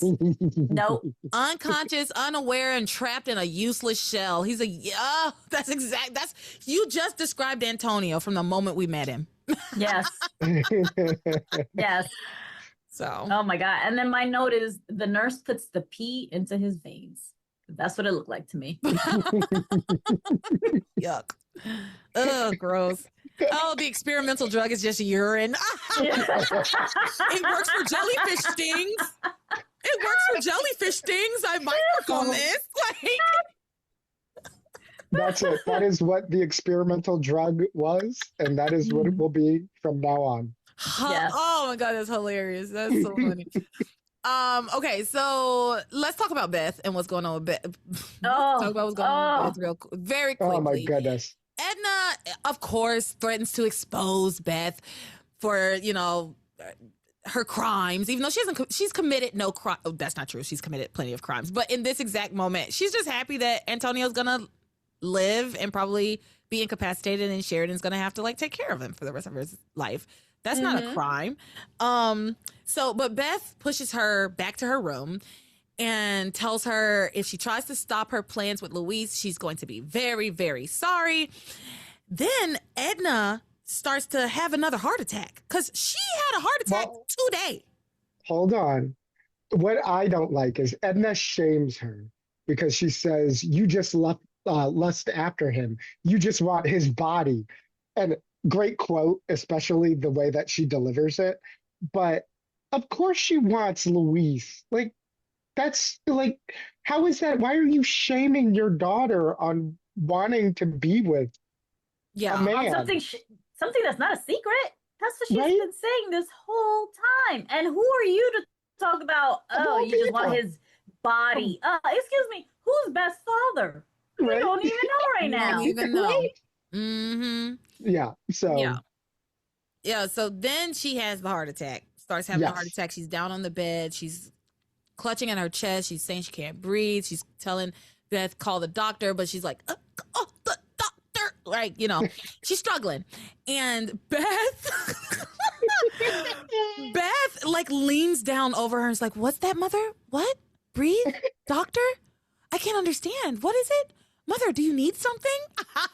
And so Edna starts to try to reach for the call button to call the nurse. And Beth sees that and snatches that thing up. And she's like, no, you're having a heart. Oh, because at one point, I think Edna's like, it hurts. And Beth is like, of course it hurts, Mother. You're having another heart attack. And I don't know. Is this I know I'm laughing about second it. or third heart attack? Second. This is the second heart attack in one day. In one day. In one day. Okay. Which is wild. Because the first one was at the wedding, which is what stalled the wedding. Right. Okay, I thought she had already had one. I guess maybe, you know what? I'm going to say maybe the technology was different back then, and medicine does move so fast, and it's been over 20 years. So I was just thinking, like, if she had a heart attack earlier in the day, they would have had it in that day. They would have gotten to the root of the problem, like, because my dad just had a heart attack, and like they sent him to the cath lab, and they got the blockage and everything. But maybe it was different then. I don't know.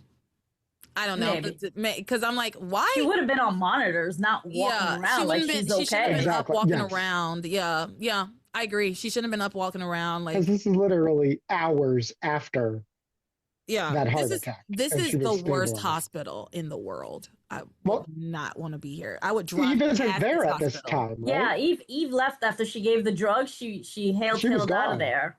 Yeah. Mm-hmm. Yeah, she just left. So anyway, Edna's having a heart attack. Beth is enjoying it. and I'm going to say they're writing it to show us how low Beth will go, and how truly when she says she'll do anything to get Louise and she will never let Edna get in her way, she means that shit, right? Yeah. And yet I still did not feel bad for Edna. I still did not feel that bad for her. I was like, yeah, this is kind of shitty, but okay. Yeah. Yeah, I was like, fine. I mean, I wasn't gleeful about it necessarily. It was dark. I'll say that. It was dark. It was. But it wasn't. But technically, Beth wasn't actively doing anything. She was just actively doing something. Yeah. Like, she's letting nature take care of itself. Yeah, like we wish nature would do with Antonio. Nature's been trying to do with Antonio. Nature has tried its best, but these citizens of Harmony do not give up. God is trying to bring his little boy home, and y'all won't let him. Yes, God want to bring his child home. I mean, what is the last time Edna said anything nice to Beth? Or nice about Beth? She's always so viciously evil and mean towards her that is gleeful at her misfortune. And it's like, that's your mother. Mm-hmm. Yeah. Like, oh. Yeah. Oh. Yeah. So you have Pilar fighting for a child that does nothing for her. And you have Edna cursing and hating and like being the worst to the woman who literally takes care of you every day, changes your dirty fucking diapers. Yep. So, like I said, this didn't garner much sympathy from me towards Edna. I was just like, like I said, it was dark, but it also was. I hate that I keep making excuses for Beth, but Beth has been pushed to this point. Like, Beth has been, especially as it pertains to her mother, she's been pushed to this point. Anyway, Beth has no one. Now that I'm thinking about it, there's no one that sort of is on Beth's side at all. No sounding board, no nothing. She is literally by herself on that boat. Yeah, she's alone because she kind of had Hank, but Hank's loyalties obviously lie with Sheridan. I mean, with Luis. With his man. Yeah. With his my man. Yes. His man. Oh, yes. Can you imagine? Now I'm about to talk about heated rivalry. I would love to see a heated rivalry version of like Luis and Hank. Remember when Hank first came back to town? But I wouldn't want to see it with the first Hank. I would want to see it with this Hank. I didn't care for that Hank physically. I liked his acting better than this Hank, our current Hank though. But can you imagine when they were like fighting over Sheridan that it like turned real gay? I would have loved that. Mm. Where would Oh, their they're like cottage in the moment take place? yeah, The I would. Cliffside Inn? Mm-hmm. Would that be their cottage? Oh, what would be their cottage? Yeah, maybe the Cliffside Inn. I would say the youth center, but that'd be weird. The Lobster Yeah. Shack? That'd be weird. The The Lobster shared Shack, meal. baby. Yes, Lobster Shack after hours. Yes. Heck yeah. Lobster Shack, baby. Mm-hmm. Oh, Okay. what better storyline would have been if Hank was, instead of being in love with Luis, he was in love with Antonio? Wait, say that again. My brain is not doing well.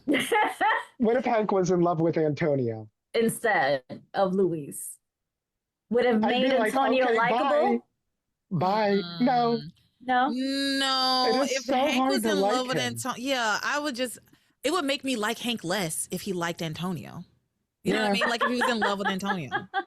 But instead of it being my wife, it'll be my husband. Yeah. It's Who would just Antonio isn't likable. Like there's no Yeah. part of him that God, is nothing likable. makes this man likable. Damn. No. No, Okay. I wouldn't do it for Okay. it wouldn't do it for me. I'm gonna say that it wouldn't do it for me. I'm not saying it might do it for Tom Bergeron. I'm just no. Oh my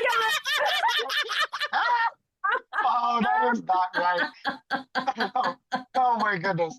Okay. All I was gonna say was Obviously, I'm joking. I probably should cut that out. he is Oh in man, a that's coma. such a good clip, though. God, that was Right, a good it is. joke. That was good, though. That He was is in a good. coma. He's laying in a hospital bed with his titties out. He has not said a word, and we still hate him. He's not Yeah. saying anything. Yeah, his just his essence is enough for me to hate him.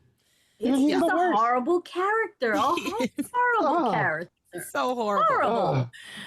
That needs to be a segment. That needs to be a new segment. The Antonio hating moment, where you just talk about whatever scene he was in and how much you hate him. And just That pick it should be a apart. new. Just Yes. pick it apart. Yeah. Yeah. It's like he even was breathing wrong. I don't even like how he was breathing. Mm-mm. Just laying there, Oh, being gosh. useless. Right. He's so. Especially when he gets those bangs. Oh my. Oh God. my God. Ugh. Jump scare. Am I Oh. right? Oh my God.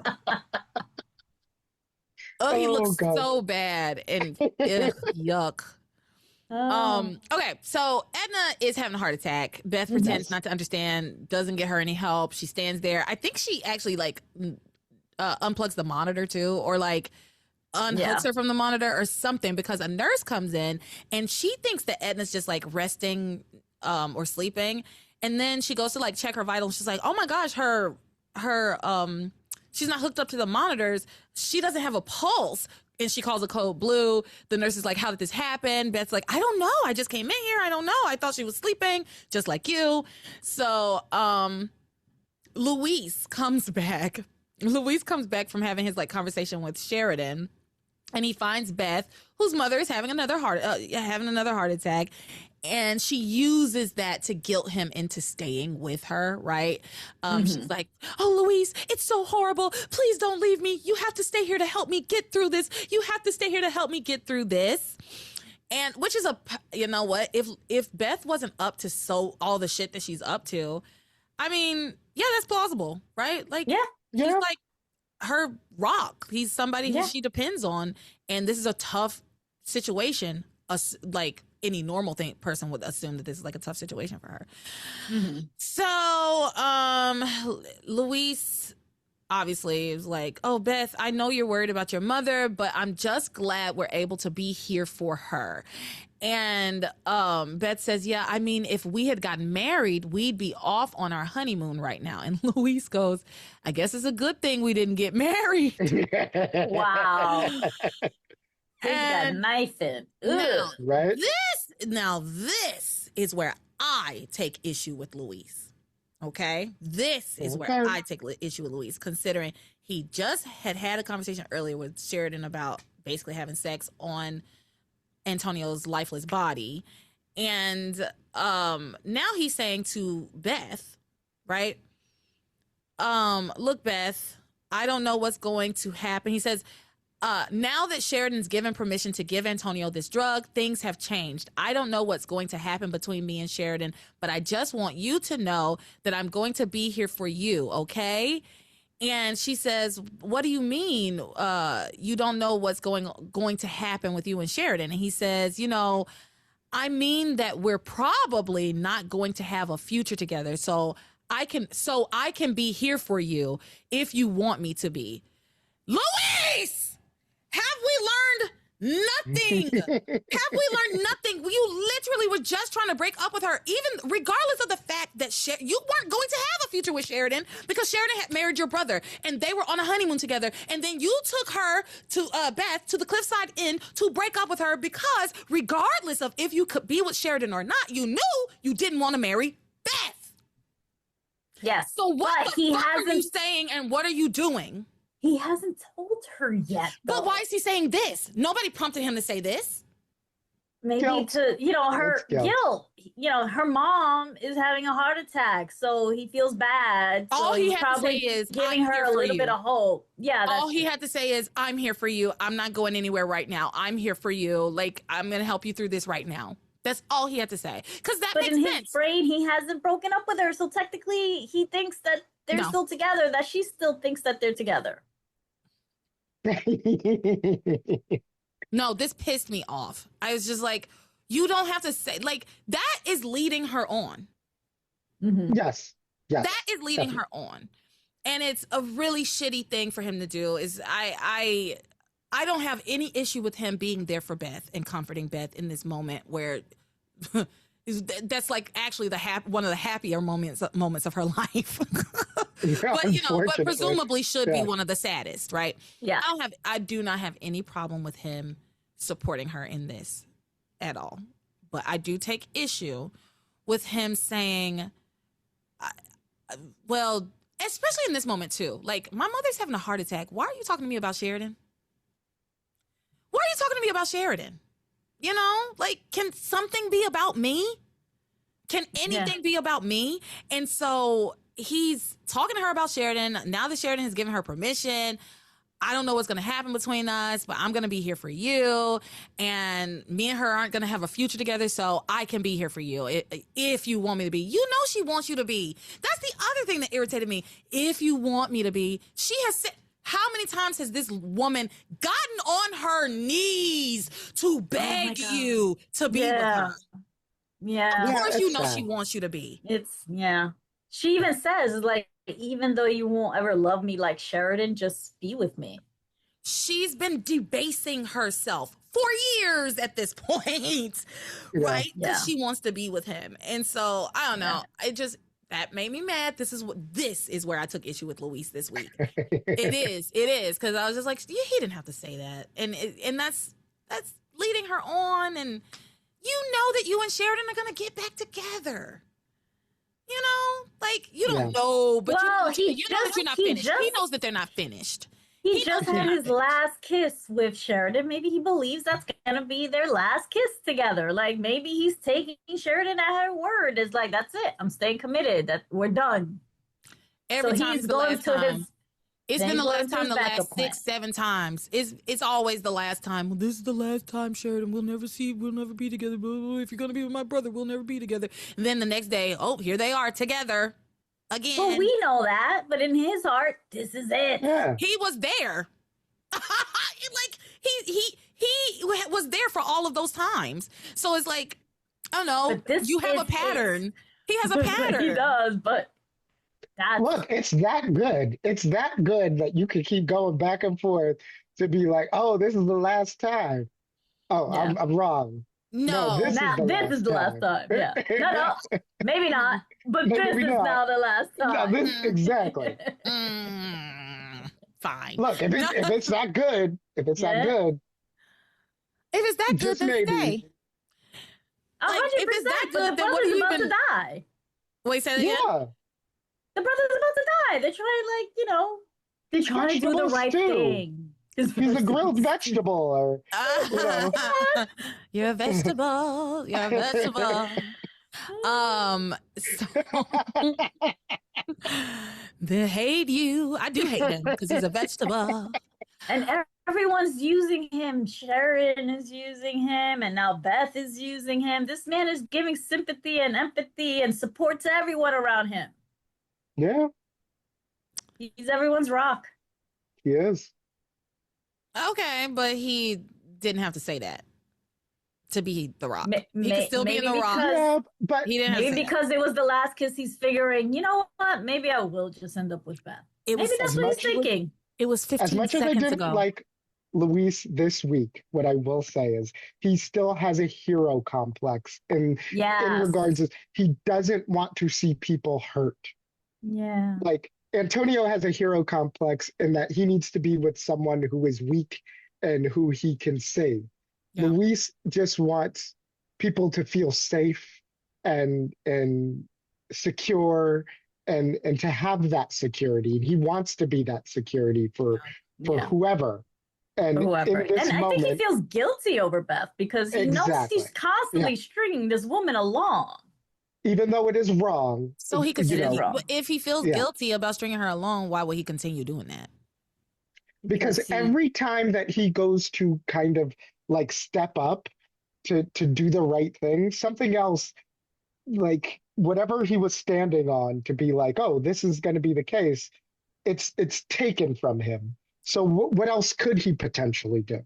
Yeah. Because he's between a rock and a hard place. And that does not make it right. Because again, I don't agree with how he is talking to Beth and leading her on in the way that he is doing. But to him, it's like, oh, well, Sheridan made her decision. And I still have this wonderful girl who is woman, not girl, woman who is standing by my side. And oh, by the way, she's going through such difficulty, and yet she still continues to be here for me.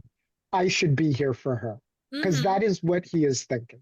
And it's not right. It is not right, but I understand.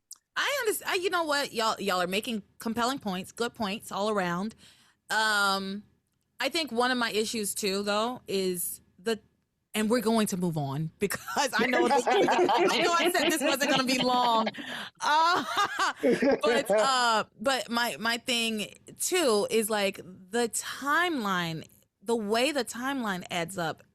There's no space. There's no room. It was 15 seconds ago that you said your last goodbye and had your last kiss with Sheridan. And now you're already like, I can be here for you if you want me to be. If you want me, I'll be with you, Beth. 15 seconds, that's all you got? And I don't know, 2 hours ago, you were about to tell Antonio that on his wedding night, that you and Sheridan were together and you were going to break up with Beth. So it's just, and maybe we can chalk it up to he's just irrational. He's not in his right frame of mind. Maybe. I just didn't care for it. It's a little... Yeah. And because I feel like Louise has and Beth have been pretty upfront and honest about a lot of their feelings about each other. And he's been very clear about like, I love Sheridan, but if I can't be with Sheridan, I'll be with you. But then he had decided that he was going to take that all back. I don't know. You know what my problem ultimately is? Beth is a pick-me girl. And that kind of really, I don't like that. I don't like, stand up, be something, like be with someone who wants to be with you. Yeah. Well, y'all know how much I advocate. Leave that man. If he don't want you, leave. Please. But we also know how I feel about why Beth does the things that Beth does and why Beth takes truly the less than the bare minimum, right? And why she's okay with being treated this way. She's she's a abused child at heart. Yeah. You know? And she has, I think she probably has I think she might have I don't want to diagnose her or anything. Like, I don't know. I don't have any degrees in therapy or psychiatry, but she definitely has some sort of personality disorder. Yeah. Yeah. And you know what we can say safely is that we see that she does not like herself because she continues to be the lowest appreciated, like even in her own life, in what she desires is someone who doesn't desire to be with her. I think I think to piggyback on that, I think she believes all the horrible things her mother's been saying to her her whole life. Yeah. I think on a level that's not too deep, she believes those things about herself, that she's not worthy, that she's not, good enough, that she's an awful, horrible person. And so she's like, if that's what I am, I might as well be lean in. Yeah. Lean in. So, let's very quickly, because we still got to get to Theresa, Ethan, and Gwen. Let's talk about what's going on with Sheridan. So Sheridan goes back after her talk with Luis and their like last kiss or whatever. She goes back and she talks at Antonio and she says some stuff. I'm putting your needs, your happiness ahead of mine as a wife. That's what I should do. She says, I'll be with you forever till death do us part. Then she gives a long little recap speech to Antonio's body, about how they met, how they ended up engaged, how they've managed to come to this point. And then she says, I'll be here if you don't come out of this coma. I won't abandon you. I will always be here. But if you are cured, then I will tell you the truth so that just maybe you'll understand that Luis and I should be together. This is all my fault. I should have told you the truth as soon as I got my memory back, but I didn't. And I'm sure your mother blames me for everything now. I'm sure she will never forgive me ever. Pilar's standing there listening from the back, and she doesn't look too impressed. She's got her arms crossed. But then they have a conversation, and that's where my notes end. I wrote, Pilar hears this speech. She doesn't look too impressed. They have a conversation. Someone please talk about it. I don't care. Anybody got notes on this? It's the same. It's the same. Like, there's nothing new in that. All I remember, Sheridan does ask Pilar about, like, you lost your husband so long, or you've been holding out hope for your husband for so long. He left when you were so young, and like, how did you do that? And like, I honestly don't remember what Pilar said. So basically, So basically, what she was saying was like, how do you still remain faithful, and how have you not found love, and blah blah blah blah blah. And what I dislike about Pilar this week is she is so quick to burn every bridge to save her eldest son, including sacrificing a child that she raised that is not her own, to say, oh, all of this heartache and all of this loneliness that I have, I am now going to burden you with, even though I said, give him the experimental drug, let me take care of him, let me do this. And so when she asks her, and she's like really going in, because Sheridan is realizing that this is kind of the life that she is setting herself up for. And Pilar is just like, well, anyway. Like, well, this is what you have to do. You can now you get to be a perpetual victim like me. Right? Yeah. And it's like, and to know, and don't get me wrong, because this is rich people problems, but Sheridan had a very difficult early life. And we know this. And we know that even as a Crane in her adult life, her father, her brother have been meddling in her happiness.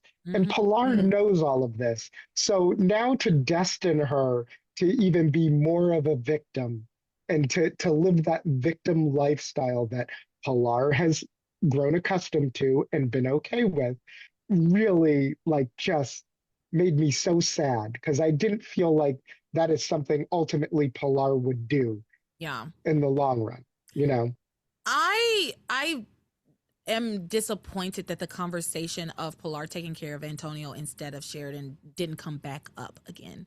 Exactly. That we didn't like start to, okay, well, if I give him the drug, you're really going, I'm doing this for you, basically, right? Pilar, I'm doing this for you. So you're saying that you'll take care of him. Is that still on the table? Like, I wish that conversation would have come back up, because now that seems to have gone completely out the window. And Sheridan is saying, I'm going to take care of Antonio for the rest of my life. I'm going to take care of him. I'm going to make sure that I take on this burden. And yeah, and it's not a burden she should have to carry alone, honestly. No. Like, even if she does agree to like be a part of his care team plan or whatever, the work should be divided between her and Pilar and Louise, and Theresa and Miguel, the whole family. Yeah. I mean, and Sheridan has money. She can hire a whole team of people to take care of him. And they can go see him, periodically. They could all take turns, I had an uncle that from a really young age, when I was 16, had an accident and he was in a hospice, and we all took turns and we were always there. He was never without family there on a daily basis for almost 20 something years. Wow. And so then COVID, and unfortunately, he passed. But yeah, so, and that's all I've ever known of that uncle of mine. I remember him little before he was in the accident, but then after that, it was like, that's where my uncle was, and we would always go and visit him. And he always had family there. Yeah, so they could, I mean, of course, that's what makes sense. Why is the entire burden going to be placed at Sheridan's feet? Yeah. But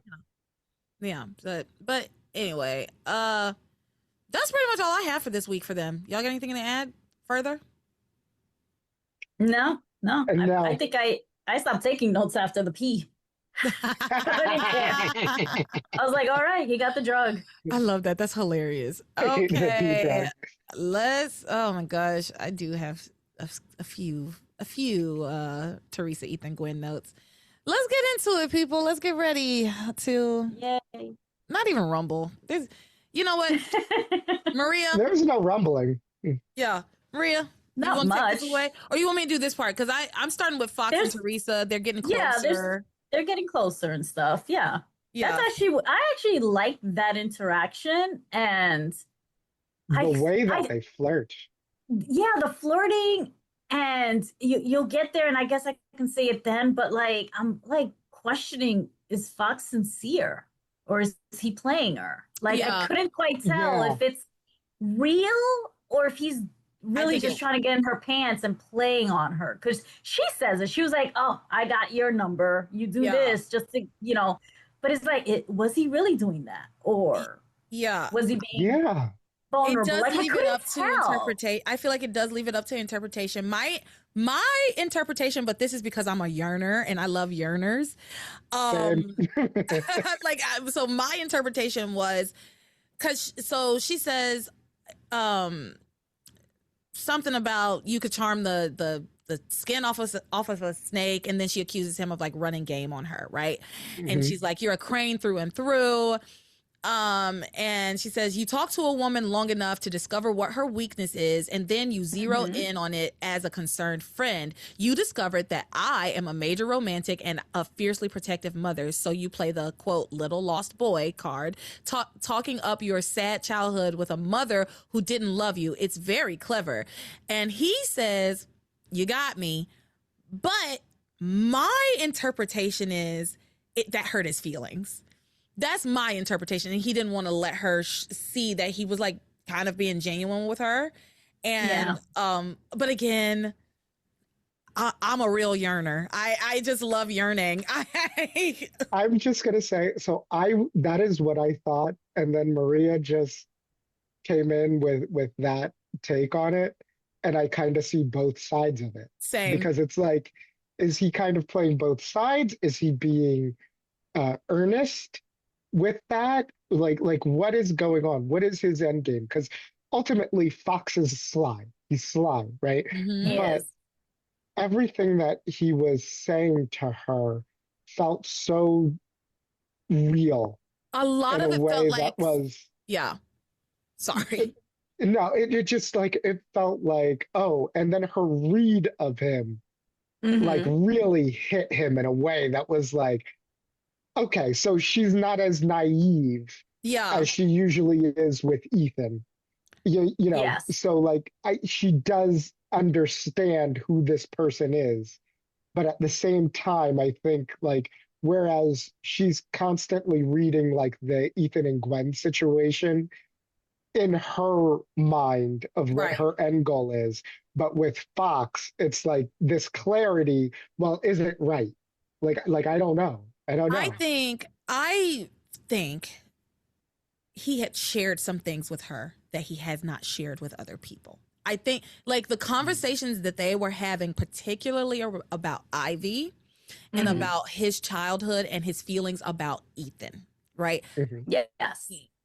I think those are things he hasn't shared with anyone. And I think he was actually being genuine. And I think he does feel like a genuine kinship with Theresa. And so,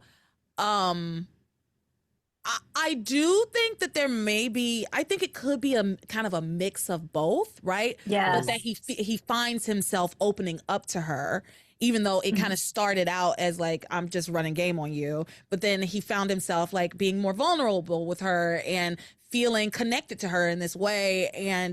But then she clocked him and it hurt his feelings, like, because he really was being genuine to at least at that point. Right. And so, but she did clock his tea, right? Wow.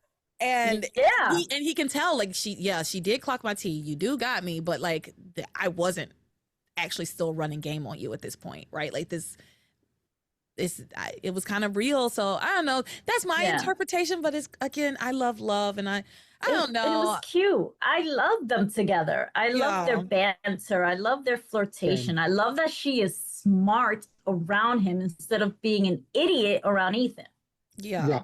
You know, like she can pick up on Fox and she sees right through him, but she doesn't see how Ethan is making her look like a fool. Just in over and over again. Just in this, like, I don't know, how long has Fox been in town? Like a week, 2 weeks, maybe. Just in this week or two that he's been in town, he has had deeper conversations with Theresa than she has ever had with Ethan. Yes. Yeah. Yes. And it isn't a conversation where she's trying to convince him of his feelings. Yeah. She's just having regular conversations with Fox and just opening up and being romantic and cute and flirty. And I think she's enjoying the attention. Oh, yeah. Which she deserves. Who wouldn't? Yeah. Am I right? I'm saying, because Fox is hot. That's a hot tea. Yes. And Fox is highly attracted to this woman. Oh, very much. Sees, I think he also sees her, besides being vulnerable, he sees her as like the ultimate conquest. Yeah. You know, like, one, I'm able to take away somebody that my brother was in love with. And I know is going to piss him off. So on that level, love to be able to get one in on my brother. Two, she's married to my father. So, you know, and Julian would love to be able to continue to sleep with Theresa. Don't get me wrong. He hates her and everything she's doing, but he'll sleep with the little hot tamale if she let him. Yeah. You know? Well, that also comes into play in Julian and Rebecca. Right. Yeah, later. So for like Fox, this is like a challenge on challenges because there's so many levels of how this will boost his own ego on being able to do this. Yeah. And there's also a reason why stepmom is like one of the higher rated searches and certain adult entertainment sites. So also, and he loves using these little pet names of her, like, oh, she's my stepmommy. My She's my stepmommy. Yeah. Like I said, I'm not going to kink shame the man. No. We all have our things. We all have our things. Exactly. Exactly. So it's like, I love their little interactions together. Like, I wish this would have been something that blossomed more. Yeah. Same. So yeah, they're having a conversation, but next door, Ethan is talking to Gwen, and he's not just talking. No, I'm getting some. This is busy. My first note. My note is next door. Ethan tries to prove to Gwen that she doesn't need to worry about Theresa by inserting his dick in her. No, here's my note. I guess having your racist mom kicked out of the mansion is an aphrodisiac. Yeah, really puts one in the mood, I guess. I know, because technically they were supposed to go upstairs to talk about moving out, Right. and instead he moved in. He getting it in. He was showing her his Winthrop. Yeah. Right. Yeah. So afterwards though, Gwen basically says she hates feeling so insecure about Theresa, and she's like, but it's just being in this room, living right next door to her, and like this isn't helping. And Ethan suggests that they move out if he can, whenever, as soon as he can swing it financially. But the thing is, Gwen can swing it financially, and like, I know, just do that. But they're not gonna do it. I'm also going to say this. You were just inside of your wife, and the moment that you are post-coitus, the first words out of your mouth are about Theresa. Well, to be Why fair, is she still in the top of your mind? to be fair, I think Gwen brought it. Actually, no, you're right. I think he said he came out and was like, did. "Does that?" Yeah. I wrote it. I have. Tell us what it is. Tell us what it is. He's like, now do you believe me? Because she's all giggly, and she's like, oh, I don't know how I couldn't, because he must have had some good tongue game, is what I'm thinking. Oh. Well, he can't do it. He doesn't do anything else well. So it's either he's bad. He's got to be good at something. He must be good at sex. Yes. Teresa had sex with him once. Right. And baby girl is completely and utterly digmatized. So that D game is on fire. It must be good. Yeah. Well, you know, he's had plenty of times for Gwen to teach him everything. So she should be thanking Gwen. Yeah. So what else? What did he say? Anyway. Yeah. So, and then that is when Gwen was like, Ethan says, Gwen, I hate that you even have to think about Theresa. So he does bring up the name because, you know, because they were having sex to convince her that, like, no, I desire you. You're the one. I want to fuck you, basically. Yeah. And then Gwen starts the whole, I just hate that I'm being insecure. And he's like, but I love you. You're the woman that I chose to marry. And she's like, I know all that, but just living in this house and in the room right next door to her, which they can move. Like, just leave is what I wish. Yeah. And then he's like, well, we'll move out into our own place. And she gets so giddy and she gets so excited. Like, really? Oh my God, we can actually leave this house. And I thought they established that when Ivy got kicked out, because there's no reason for them to stay there. No. None at all. So yeah, that should have been a given. She should have been happy that Ivy got kicked out because she's realizes that there's no reason for us to stay here anymore. Yeah. One of you is rich. There is no reason for you to be living next door to your ex. Being an asshole. Yeah. 100%. Yeah. 100%. And so he wants to build his reputation again so that he can then get a job. But that's the thing. He also doesn't realize that it's all Theresa's doing that he doesn't have another job. Yeah. So he can build this relationship, this reputation all he wants. Theresa's not going to let him find another job. Yeah. He doesn't know that. I promise you, I won't work at Crane Industries any longer than I need to. And let's see. The lie detector determined that was a lie. He's going to be there like forever. And with but Theresa. It's not a lie to him. It's not his lie. It's just he doesn't know Theresa's not going to let him leave. Okay. Yeah. Yeah. He believes what he's saying. I think he's not lying. I think he is saying that right now, and I think Ethan flip-flops. So even if it's not a lie on purpose, even if he's not purposefully lying, right? I think when you're such a flip-flopper, you tend to end up telling a lot of lies because it becomes a lie once you don't do the thing you said you were going to do, right? So, but he has a job now. And there is part of him having the job isn't that he has to live in the mansion. So why can't they move out? And your mom is no longer there. Yeah, like, exactly. That was the hurdle. You should be out that day. Well, that's what they're saying. Out immediately. This is what they're saying. They're saying they're going to move out of this mansion, though I distinctly remember them being in this mansion in 2007. So I don't know. I don't know. They do eventually move out. Yeah. They do eventually. Don't yeah. they go back and Eventually. forth a lot? Like, not a lot. Don't they go leave and come back? And I it's don't know always if they come back. I don't I think don't- because I mean, spoiler, but the thing that Rebecca has on Theresa, there'll be no need to move out. Yeah. Yeah. Okay.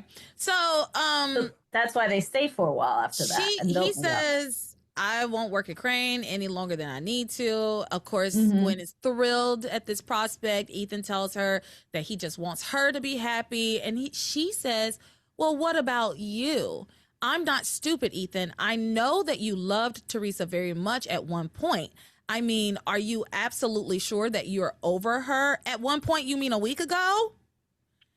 At one Right. point, he says, I told you you're the only woman in my heart, my beautiful wife, the mother of my soon-to-be baby boy or girl. Gwen, we have a wonderful life ahead of us. I mean, you know, He's saying all the right things. yeah. Yeah. All the right things. he's good at doing that. Yeah. Mm-hmm. Teresa then gets the call from Hank and something's wrong with Antonio. Now, listen, the same way when Andrew was like, why is Gwen giving Teresa that stank face? And I was like, listen, I'm going to Well, defend. I know why. I'm going to defend her in this because I would be giving her that stank face. I love that Teresa did this bullshit. Like, Me too. I loved it. I was like, God, she's crazy. Because, okay, she got the news about Antonio, and instead of knocking on the door, she just rushes right in. She had no Not business to go in there. What? Leave. Go to the hospital. Why are you worried about them? She tells them that she felt like they would want to be there for Sheridan. So Okay, but that don't have to come from her. You both are missing a very important part. Okay, please tell. They are going in for round 2. Oh, yeah. Oh, no, that's round 3. I think that's round 3 by then. That's round 3, you're right. 3. So they're going for round Ethan got 3. Stamina. I'm just saying. And she busts It probably down wouldn't that have lasted door. that long. It probably wouldn't have lasted that long. It probably wouldn't have been the greatest. By the third time, it's like, okay. Yeah.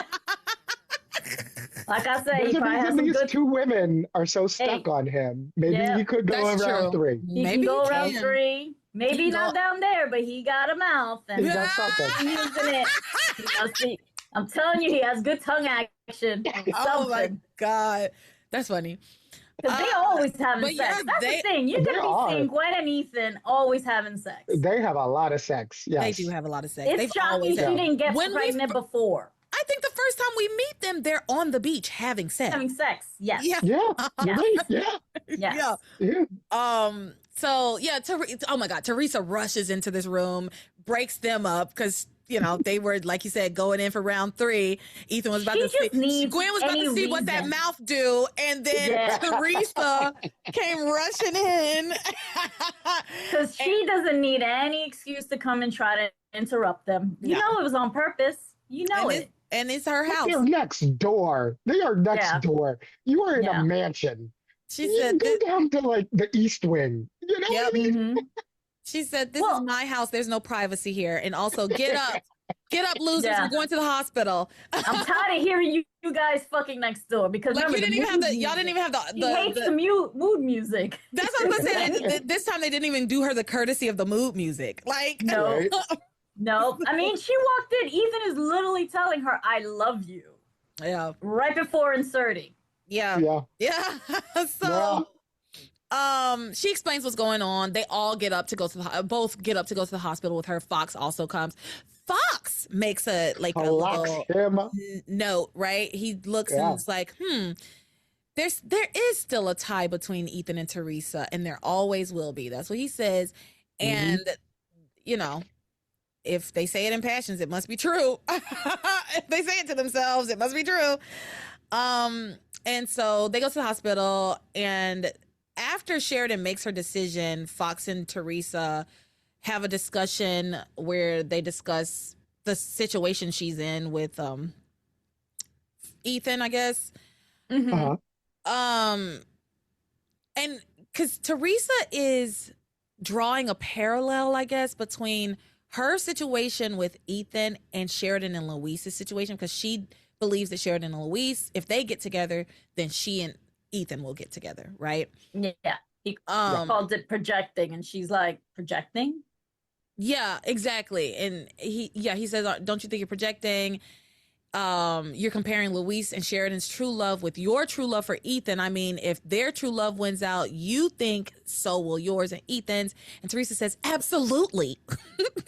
Theresa says, absolutely. When two people have that kind of true love, pure, unchanging love, nothing and no one can stand in their way. Luis and Sheridan will be together, just like Ethan and I will be together. And then Fox says, I think Gwen may have other ideas about that. And Theresa says, well, Gwen is just a minor roadblock to my happiness with Ethan. He'll come back to me eventually. I mean, like he did tonight when I needed him. He came running. Fox like, that's true.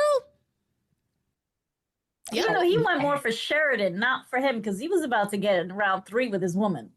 Yeah, I mean, we can leave it up to interpretation. What I will say is typically when a character says something is true in passions in this kind of like conversation, it tends to be like, that tends to be what it is, right? Like they're just saying like, yes, Ethan does still have feelings for Theresa. Of course he does, right? But of course he does. I mean, we know that he does. Yeah, we do know that. Yeah. I feel like there's no doubting that, right? And it's just, what's his name? Ethan. Ethan is in denial about it. He denied. Actually, I don't even know if he is in denial or if he just doesn't deny it. He doesn't even deny it. He knows he still has feelings for her, but they're not strong enough for him to leave the woman that he's with right now, who's pregnant with his child. Regardless, that's the choice he made. He chose to be with Gwen. Yeah. Okay, so I have her issue with the whole pure, unchanging love. That man has dumped you so many fucking times. And a lot of times it wasn't even regarding Gwen. You lied. She said the pure unchanging love. Yeah. She didn't say pure unchanging love. He's hated her a few different times for all the lies that she's told him. He has never hated her. He broke up with her. That doesn't mean he hated her. He broke up with her, but that was because he was like, "Oh, you've lied to me," and he had said over and over again, like, you don't lie to me again, Theresa. And then he found out she lied and he's like, damn, bitch, now I got to break up with you. Like, I love you, but I told you this is a hard line for me. So I think the love has always been there between the two of them. And let me be clear. These two people are weirdly obsessed with one another. Like they have like a weird attachment to one another. Sometimes it's hard for me to even call it love. It's obsession, it's lust, it's a lot of things, but a lot of times I feel like love, it is not. But you know. But he craves that. He craves that damsel in distress, that person who's gonna throw herself down an elevator shaft to save him. Yeah. None of what she does is rational. And he kind of needs that because he's that makes him it. Yeah. He's drawn to her. That's the thing. He has this like animal attraction to Theresa. That's what it is. That's what it is. But anyway, again, we're going to speed on through. Whatever. Ethan and Theresa talking about true love and Gwen's a roadblock. And Fox says, well, Ethan is very attached to Pilar. I mean, I think he and Gwen came to comfort your mother and Sheridan. And Theresa's like, no, he came for me. Ethan and I have a bond that can't be broken. And then Ethan enters the chat and I think Fox kind of walks away. And he tells her that he's happy for her and her family because Sheridan has decided to give her Antonio the drug and a chance to live. And she says, thank you for caring, Ethan. And he says, I care about your mother, Theresa. As I said before, I'll pray for Antonio's condition. I'm also praying for my mother, though. I mean, this is one of the lowest times in her life. So they then get into a conversation wherein Theresa says, don't worry about Ivy. She's going to be fine. She always manages to land on her feet.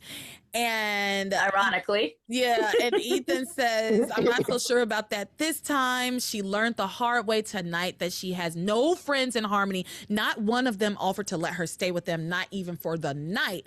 And Teresa's like, sad, isn't it?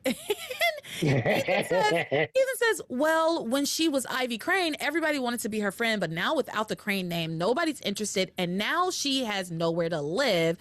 And Theresa tells him, Ivy has no one to blame but herself, and she's going to be thanking me before you know it anyway, right? Because she's exactly where she wants to be.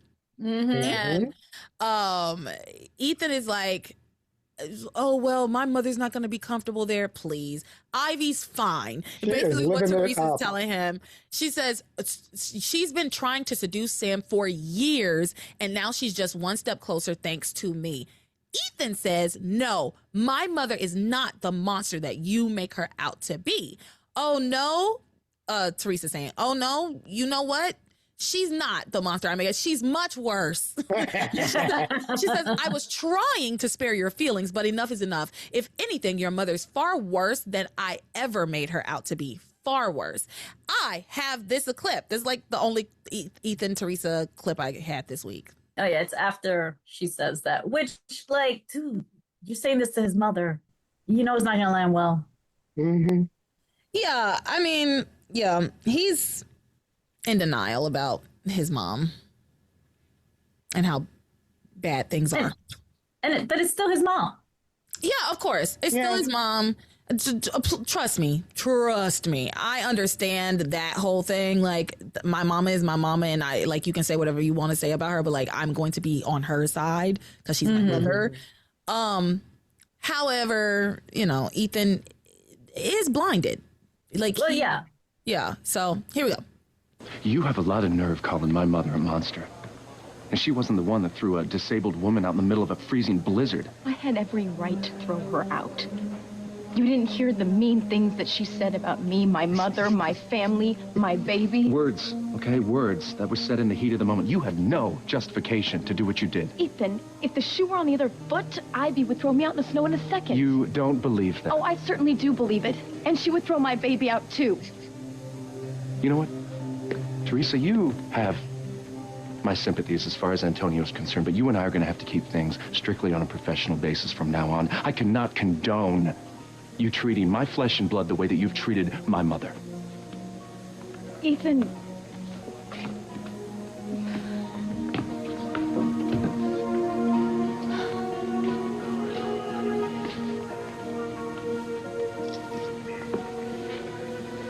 Everything all right? You and Theresa looked so intense over there. No reason to worry. I was just expressing my sympathy about a brother. Liar. He's such a liar. He's such a fucking liar. The lie detector determined that was a lie. I'm so sick of him. Nothing. It's just, I was just expressing my condolences. No, you were fighting with Teresa. And and he should have just told her about it. Yes, why aren't you just being She would have honest loved it. And you know she would have loved it. She would love it. Conflict. She was loving it. Watching her in the background, sip that coffee. And that's the thing. I guess my thing too is like, if I'm Gwen, I heard that conversation. Like, surely they heard that conversation. So I would have been like, why are you lying? Lying to me, but whatever.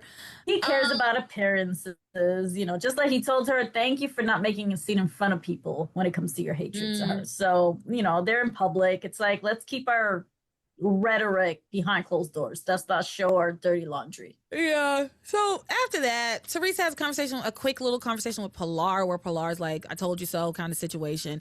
And then she has which, like, Pilar, girl, go worry about your son. Teresa's fine. Then she discusses the whole thing with Fox, and they talk about Ivy. And she says that Ivy's going to slip up one of these days, and says that her obsession with Sam will cause her to lose sight of details, and that will be her downfall. And then Fox goes, the more I listen to you talk, the more I see how you and my mother are alike. Teresa says, we are similar in one respect. I will do anything to get Ethan, and she will stop at nothing to get Sam. So then Theresa gives Miguel a pep talk about charity and love and true love, and you just have to believe. If you just believe, you can't stop believing in true love. It will win. Fox listens to that conversation and tells her, like, you're going a little overboard with the whole true love thing, right? Like, don't you think? Like, shouldn't you dial it back a little? And Theresa says, no, everybody who should be together, they will be together. It's fate. And Fox says, don't you ever have any doubts when it comes to true love? And Theresa says, well, I'll admit there are times when I become frightened about the future. Sometimes I get really frightened. And then she gets like this very anguished look on her face. She looks like she's about to like really sob. And Pilar comes over and tells her, because Ethan and Gwen then decide to go home, right? Like that point, after she's talked to them, or after their little spat that Ethan and Theresa had, he and Gwen decide to leave, right? Yeah. So at this point, Pilar tells Theresa, listen, honey, there's nothing to do here. You should go home to be with your baby. Theresa runs. Oh my God. To go and catch up with Ethan and Gwen. And she pulls Ethan away, saying, oh, we need to talk over those meeting details for tomorrow. And so we can all go home together. The fuck we can, bitch. No. We can. No, like how, I mean, I guess they did all show up together. But still, like, you rich, bitch, go get a cab. Go do something. Go find someplace else to go. Also, how fucking insensitive is this? Like, this whole time, oh, my brother, my brother, my brother. Oh, wait, I can leave with Ethan. Hey, Ethan! And it's like, oh my God, your one-track mind is, like, disgusting. I can't. My thing was, that man just cussed you out, basically. Like, that too. That man just cussed you out, and now you're literally running after him. Oh, yes. Gag me with a spoon. Yeah. Vomitorocious. I was like disgusted. I'm sorry. I could not do it. Oh, you know what? You know who'll appreciate vomitorocious is Jekyll Hyde, because that's an Arthur reference. So, anyway, y'all, we did it. It's 7:30. Yes, it is 7:30. I did say we would probably be done by 7. Yeah. But you know what? There was one moment which I thought was so cute and adorable with Fox and him hitting on the nurse. Yes. Yeah. How because that's where I'm like, wait, Fox is good.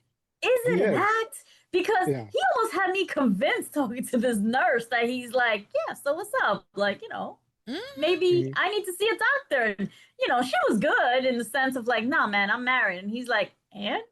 So what? Yeah, you're not dead. You're not dead. You can't have friends. Yeah, Fox he's sly and he's horny. And he's a ladies' even man. with that, because you could see him as such a womanizer, and he's, you know, got no responsibility, and he's always causing issues. You just love him. Yeah. And I think like the relationship that he has with Theresa now is he sees a lot of his mom in her, but he also sees that she does have some warmth to her and the people that she loves, which is something that his mom does not have. Yeah. No. Outside of Ethan. And I know I've been joking about like he's got mommy issues, but he like most children, right? Yeah. He sees his mother in Theresa, and yes, he has his complaints about Ivy, but he loves Ivy. He does. He loves Ivy. And so, but Ivy is cold to him, but Teresa's more warm to him. Like you said, he sees that warmth in her, and that's different. So he has somewhere to kind of place that love that he has for Ivy now. Yeah. And he can place it in Theresa. And like I said, I'm not going to kink shame. We all got to get ours. I don't yuck someone else's yum. This has been a filthy episode. Filthy. So I have had a great time. I gotta make sure I watch the Super Bowl halftime show. We've got to be getting close to it, right? It's like probably like 8. So. We're an hour in. It started at 6:30. The Super Bowl started at 6:30, and so I gotta really watch Bad Bunny and see what he's. Oh yeah. Yeah. There is that's what Ethan and Gwen should be playing. for the movie music. So Bad Bunny, that. I'm a little disappointed you didn't clip any of that stuff and put it out there. What's wrong with you? Now, you knew that was not going to happen. I'm going to have to make my own alternative podcast and put all that stuff out there. The only way I'm clipping like Gwen and Ethan like having sex, and frankly, I don't know that I would necessarily. Well, that's not true. Yes, I would. But the only way I'm clipping Gwen and Ethan like doing their sex stuff is if they're having an important conversation. Like if there's an important conversation that happens in there, there was no important conversation. And to be fair to me also,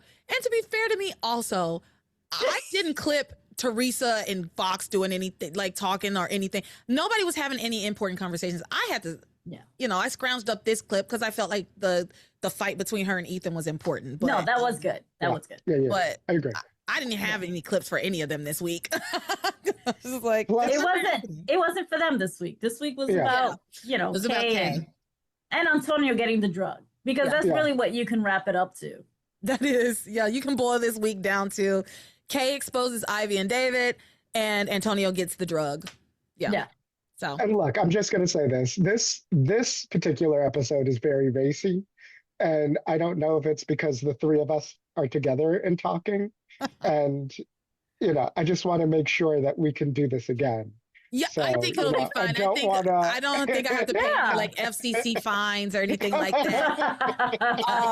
I think it should be okay. However, that one guy that commented or left that review, I had found this podcast to be quite vulgar. Yeah. Yep. And it wasn't even vulgar back then. Yeah. You should listen now. It's gotten worse. Oh, goodness. Yeah. So, with that, y'all, I know that the two of you can be found on the Discord, yes? Yes. All right. You can find me on the Discord. You can find me at patreon.com/passionspodcast. Sign up for whatever tier you find most agreeable. If you don't want to pay, you can just sign up for the free tier. And when I add things that the free tier can access, you'll get notifications. So that's it for me, y'all. I'm tired. Honestly, I didn't even say this at the beginning, but I actually drank last night. Oh, I think I told y'all. Like I drank, I smoked. I had a good ass time last night, like a blast. But boy, does my body feel it. I am tired. I told Naya earlier, I was like, I used to be able to boot and rally. And I asked her, like, you know what boot and rally, like, have y'all heard that phrase, boot and rally? No. You never heard that? I told Naya, I was like, that's one of the things we would say to each other, like, boot and rally, bitch. Like, we're going out, like, get it together. So, like, you put on your boots and you rally, right? Like, okay. We can keep going. You can keep going. I used to be able to boot and rally, and now I'm like, I could barely get one boot on if I wanted to, So I'm tired, but we made it, and this was fun, and thank you both for being here. So with that, you are my passion for life.